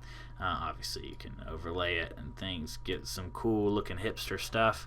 Let's delete that there, but these are all different things you can do with desert, skyscape, stuff like that. Fancy wooden board. These are just pre-done kinds of things that you can adjust the effects on and help you with some compositing and things like that, and just some more tools in your tool belt for Vegas. So these are different color gradients you can use, like the ellipsis one.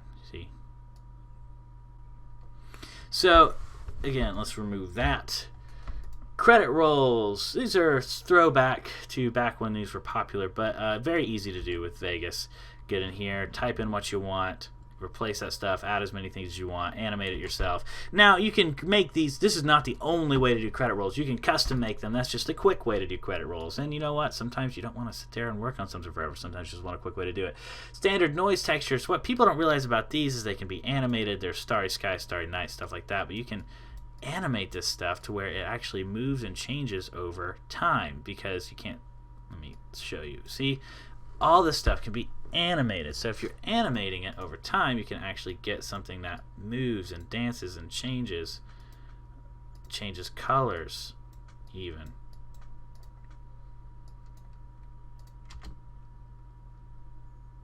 Let's give it a little bit of emotion. Move the white. Very slow animation there. Let's do this. Wow. There. That was a slow-mo morph, but you can imagine how you can make the lightning go and dance and change colors and brighten up and move around the screen. I'm going to spend a second here because I want to show you how much control you have over these textures. So I think people kind of see them and they go, ew, they're kind of yucky looking, and they don't actually do anything with them. But the thing is you can actually do some really, really cool effects with this stuff if you're just willing to kind of build that look that you want, and that's what they are. They're raw things that you can build a look or an effect that you want. Like, for example, microscopic threads. What we're gonna do is, like, this is like blood cells. That's what we're looking for. you can, again, you have all these same things you can deal with, frequency and offset, and you can actually increase their amount by a ton. And you can actually change the color a little bit, and you can increase the number of layers in them, and you can smooth it out, marbled, jagged lines, contours. So we're going to do fractally turbulent, and we're going to keyframe the swap color here. So then boom, bump, boom, bump, boom, bump, boom, bump.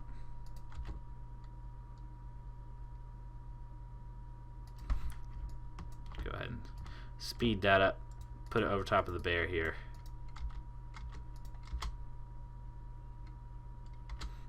You can imagine how, I haven't spent enough time on it yet, but you can imagine how you could do kind of like a seeing blood kind of effect. Like imagine Rocky in a boxing match and he looks up and you can kind of see his heartbeat and blood through this. You can change the color and offset and frequency and make it actually feel like blood is pumping through your eyes as you're looking out, as you're seeing from the point of view of the person. This is a really, really super rough, tiny example that I just built right now, but I just want you to know that these are here and they're available to do not just textured backgrounds for text, but also like overlays and compositing and stuff to really give you a lot of power without having to custom generate that stuff yourself. This is just colors. Boom, it's white. Boom, it's not white, it's gray. You can change the opacity of the colors, and obviously a lot of good stuff you can do here. Sometimes you just need the color red. If you want it, you got it. Test patterns and bars. You might need these if you're doing broadcasting. I haven't made something for broadcast since school, so I can tell you that maybe they still want the empty bars, maybe they don't, but you now have empty test bars to make sure that your product has the right kind of white and gray and blue for what they're about to roll it on, what platform they're about to roll it on. Good use stuff there. Also just good for, like, you know, if you want to go beep and pretend something went to network test or something like it used to in the old days when something malfunctioned. Now these titles and text, these are all pre-done titles and text. I have a whole video where I do demonstrate all of these titles and text. I'm going to demonstrate a few of them, and I want to let you see them all right here. But you can actually add these in, for example, like this. Boom. Look at that. That's pretty sweet looking, right? That's just pre-done animations. It's not that you can't do these animations yourself, but it takes a lot of time, a lot of patience, and a lot of keyframes. See? So you can actually add these animations in and change them up, whatever you want to do. All sorts of cool animations here. And we're going to talk more about all the stuff you can do with text in a second, but I want you to see these animations. That sample, all these. Let me make this a little bigger here. That types out the words. That's a good one. I want you to see that one up close. Look at that! How freaking awesome. You can do that to anything. You can do that to this one if you want. Let's see, that's title 4. Let's go to title 4. They can add a little typing effect. You know, you can imagine all the stuff you can do with that. So, but then there's boom, boom, boom, boom, boom, boom, boom, boom, boom, boom, boom, boom, boom, boom, boom, boom, boom, boom, boom. Now you don't have to keep these colors either. These are more extreme ones. They're the ones 25. These ones titled 1 to 25 are new with Movie Studio 17 Platinum. You can find these on some older versions.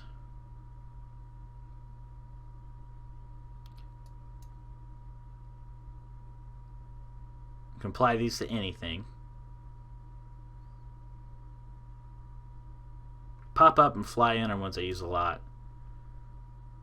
Slides are good too, nice and subtle.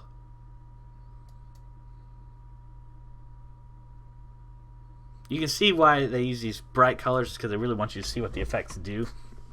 These are presets that I've made as well. They show up here. Like I made those presets in Pro, but they still show up in Movie Studio, very interesting. Legacy text, you still have ability to get to this. We're going to talk about that in a second. You might not see that by default, but legacy text is just what the older versions use for text. Some people are going to love that. Some people don't care. But that is a older style effect. Gosh, I just love these. Such good stuff, I tell you what. So, that is titles and text. Let's talk about adding text. When you add text to something, you can change the text color. You can add the animation ins like we talked about a second ago. You can change the text size. You can change where it is. You can adjust it right here on the preview window. You can change the location of the text. You can change the anchor point, meaning where the animations will like stem as their center point. You can change the background. Right now it's transparent. You can make it not transparent. If you want it to be not transparent and blue, now you have a not transparent and blue background. You can make the text color transparent, and then now you can see through the text, which is cool. So if I brought this over top to the bear, we'd be able to see the bear through the text. You can see it a little bit. Let me make it bigger. See? You can see through the text. Cool stuff you can do like that. Size, shape. Oh, font, obviously. Font changes. Any font you have installed, you can use. And then outline. You can add an outline to any of the text, and then you can add shadows to any of the text.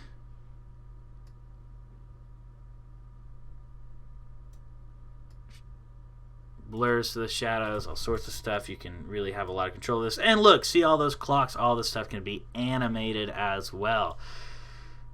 And you can save them all as presets. So that is adding text. It can be faded like a normal clip.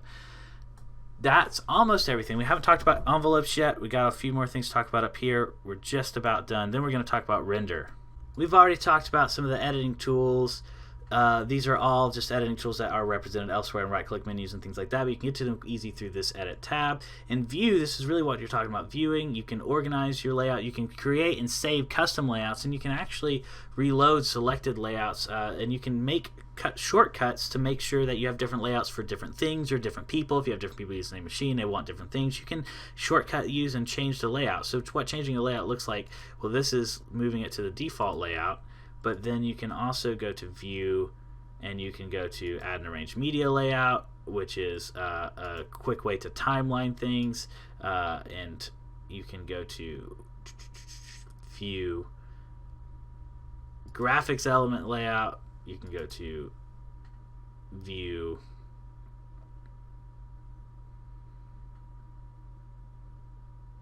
Add Video Effects Transitions Layout, View, Add Video Effects Layout. We can go back to our default layout as well.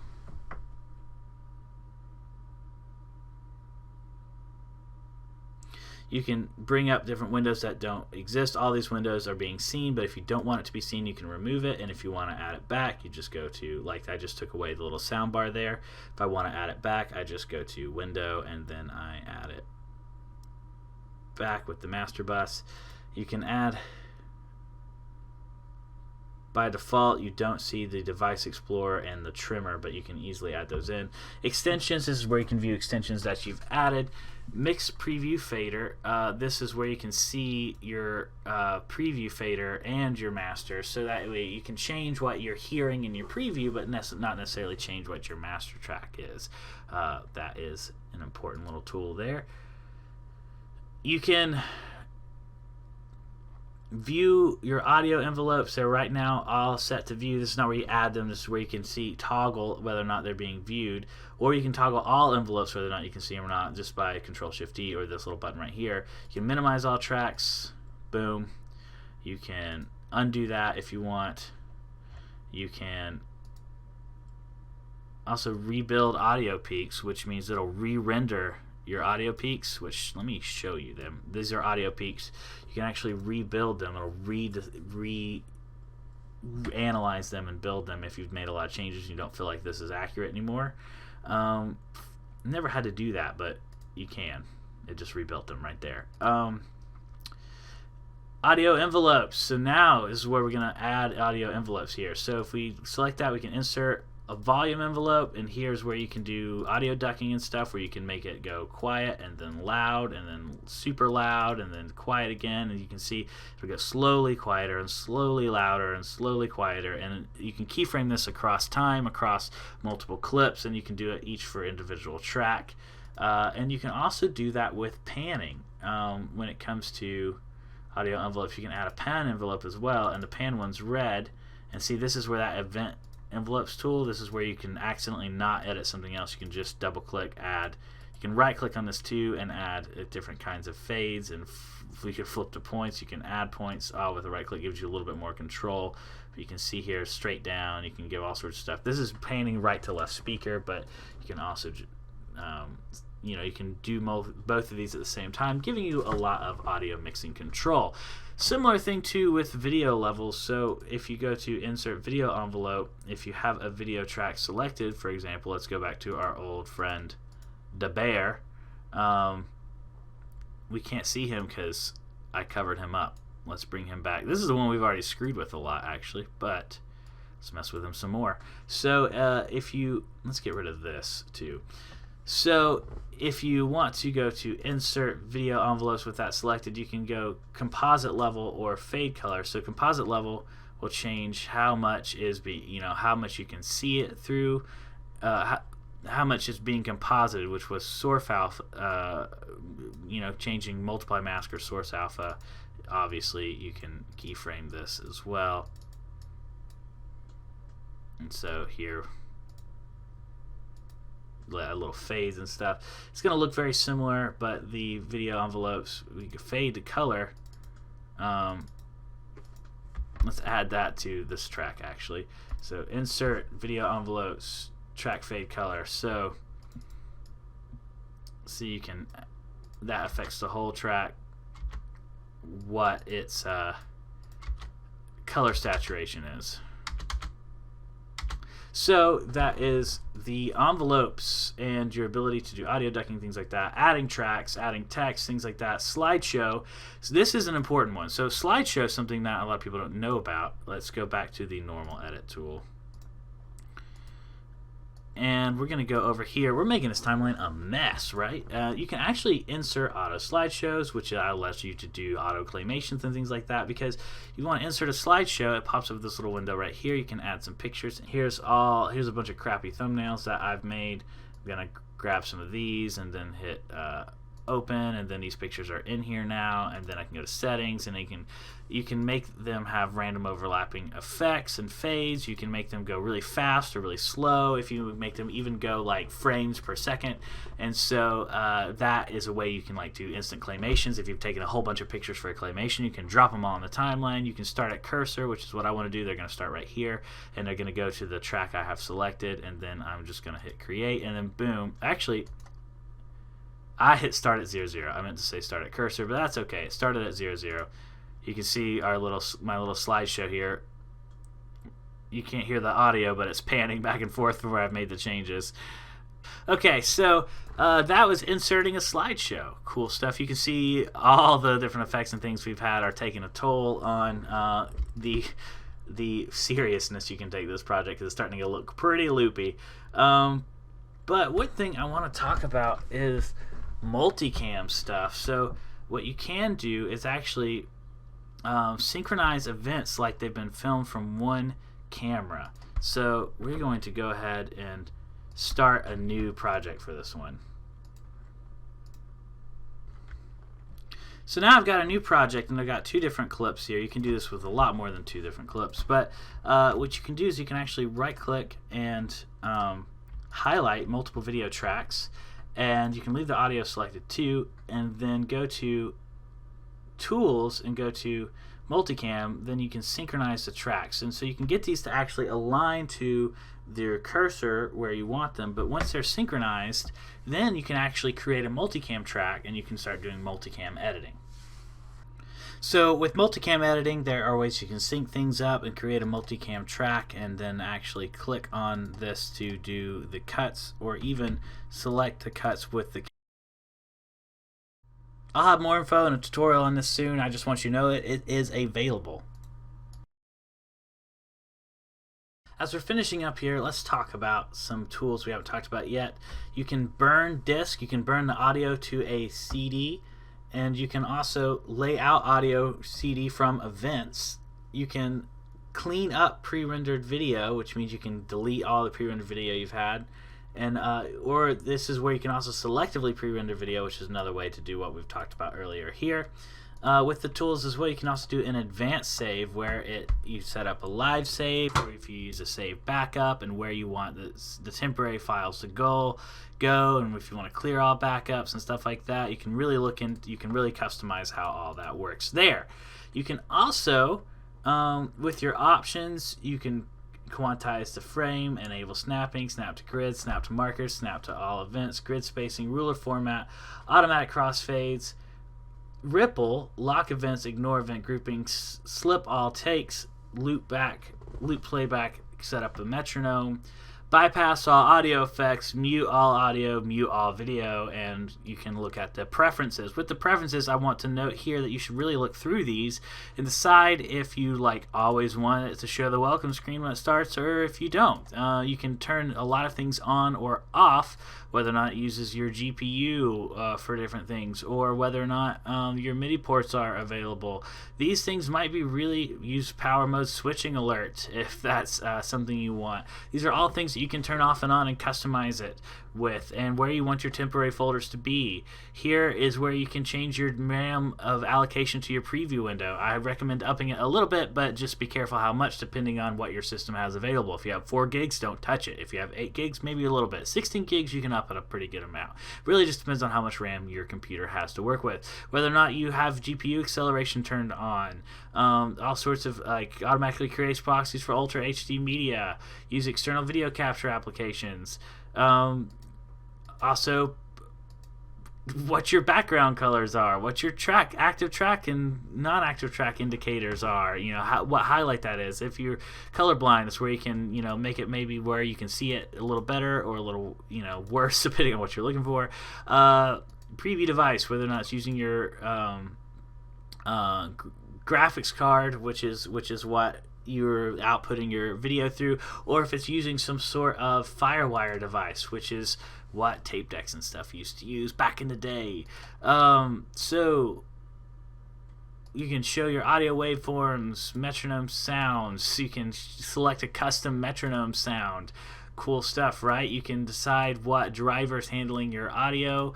You can decide, you can look through your VST effects if you're using them.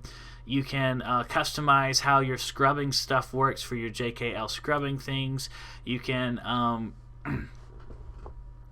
see here. You can customize what the different cursor, track, and envelope colors look like, and your button highlight color, and whether or not you're using the light or dark interface. I can't show you without restarting. You can imagine the light interface looks like it used to back in the day. I don't like it. I like the dark interface. So use strict red book specification DO validation. So this is essentially some CD settings. If we're using your CD drives and things like that. Some of these are older things. Speaking of older things, deprecated features, this is where you can enable legacy text. QuickTime, you can turn QuickTime availability on. It is actually a problem with QuickTime where QuickTime is not as secure as it used to be. Long story, I don't know all of it, but I know that Vegas will still let you use it if you want, but it's a use at your own risk kind of thing, so you can turn it on if you want to, but it's not automatically enabled. And then allow legacy GPU rendering is another thing that you may want to turn on if you're having issues, or if you have an older GPU or something like that and you want to try it, see if that fixes it up. That's an available thing to you as well. It gives you a little bit more whether or not you want to enable hardware decoding right there on the timeline. Enable legacy HEV decoding via Intel. If you don't have Intel, you don't need that on.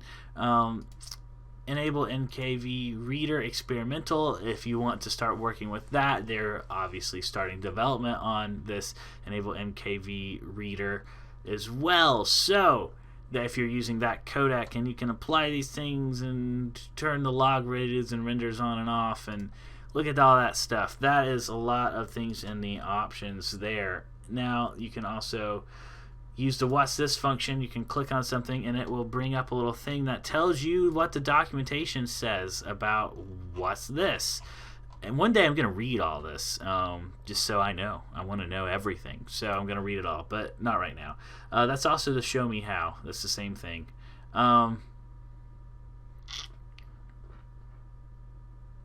This is the introduction kind of stuff. You can use this to help teach you the software if you're not wanting to watch my tutorials, if you just want to learn on your own. Keyboard shortcuts. This actually is a list of keyboard shortcuts. Who knew? It's right here the whole time.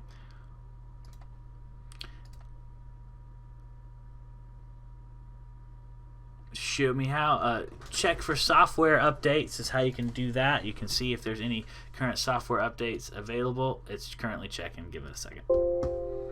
You can check for news on Vegas. You can deactivate the software on this PC, which is handy if you're trading PCs a lot, or if you just want to install it temporarily. It's easy to do. You can go to the Movie Studio Platinum homepage and see what's going on there. You can go to the Vegas community and open up that in your web browser and see where their forums are. It says this site can't be reached. Oh, my internet is down. Well, so that's just because my internet's down right now. Why it's down, I don't know. I'm going to fix it in a second. So Vegas Movie Studio, it also gives you an about page. This is where you can find your exact build number and things like that, your desktop, your serial number, things that I probably shouldn't show you. So I'm going to blur this out. This is where you can see what Vegas sees about your computer. And you can also hit Control. So some fun things. You can hit Control Shift O, and you can actually see what's going on with your computer and Vegas. Hit Control Shift O again to toggle it. So when you're ready to render a project, you don't have to do it this way, but this is a very common way to do it. You can highlight the whole thing with the loop region up here, and then go to Project. And we've already talked about the Make Movie option, but with the Render As option, this is where you truly get your robust effect library here. And so here you have all sorts of things. You can render out the audio, surround sound, FLAC. I forget what that stands for, but it's a uncompressed audio, and you can up to 48,000 hertz, 16-bit stereo. You can render out an image sequence. So to get the surround sound stuff, you actually have to have the surround sound project settings set, but you can render out surround sound projects, flat image sequences, so you can render out to an image editor a whole bunch of TIFFs, uncompressed, or JPEGs, or bumps, or all sorts of stuff, which is super handy. And you can also render LPEC audio. This is your standard internet settings, so you get pretty much every single internet ready H.264 codec when you're and it gives you the details down here. All of these things can be customized in the customization template, where you can really go through and decide things like variable bit rates and things like that. Remember, this is like supposedly a consumer level software, but this is really a prosumer software with how much you can do with it. This is so this is AVC, this is HEVC, and all the available things. And whenever you see this AMD or Intel or something like that, that means it can use your graphics card or your Intel integrated graphics. I don't have Intel, but you can still see it here. That means it gives you a different option for rendering. So if you have NVIDIA, you might see NVIDIA over here or something. This is you can render with your CPU or your GPU, and that's a great feature. So with your MPEG-2s, this is for your DVDs and HDV render outs and things like that, and for Blu-ray. For your MP3 audio, you can rent. So if you're trying to make a CD or something, and you want to go ahead and get your uncompressed ones, and then go ahead and render out from that same thing, you can render out your compressed ones as well for online formats and stuff like that. Don't edit with MP3s. Don't do that. Edit with WAV or FLAC or something. So here is your Real 9 media, which is old school way to set up video, but you can still have it. It's still there. Sony AVC and MAVC, these are Sony proprietary codecs. This is left over from when Sony owned the software, so these are more options. So this is more options than the Magix ones for AVC codecs, internet ready codecs. I find that the Magix ones are what I tend to use nowadays, but you can see AVC HD and Blu-ray and things like that are all options here that you can choose, and again, these can all be customized. Sony Perfect Clarity Audio is more audio codec options, but this is CD quality with 44,000 hertz. Sony Wave 64, again, some more possible audio renders. With WMVs, you get your WMVs here for your PowerPoint projects and things like that, or if you just want a really small video that plays on Windows. Wave, you can render out any audio as a wave. You can render out your Windows Media V11 footage or your Windows Media that's your video, and this is your Windows Media V11 audio. This is an XD-Cam stuff, so here you have a bunch of XD-Cam codecs as well, and so that is all the codec options given to me for this version. You can have render loop region only, stretch video output to size, save project markers in rendered media file, and save project path references in rendered media file.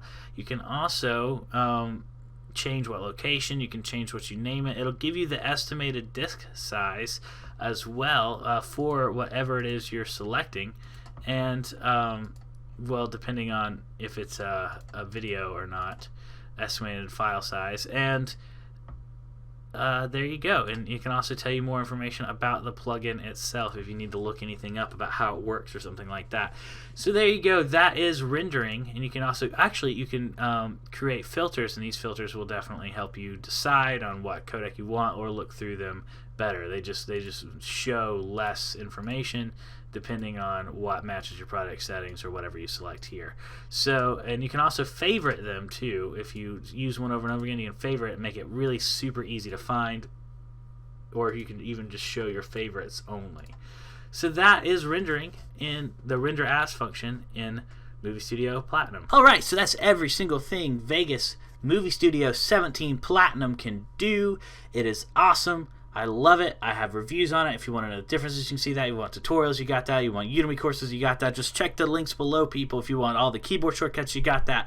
So just let me know what you think. Let me know if this was helpful to you. Like if this video helped you out. Subscribe if you're looking for more videos like this one, preferably shorter tutorials. That's usually what I do, is nice short tutorials. This is not my typical video, but I like to do one of these for every single version of the software that comes out, where you really explore it deeply. If I missed anything, please let me know in the comments below, and I will add a correction in the description of this video.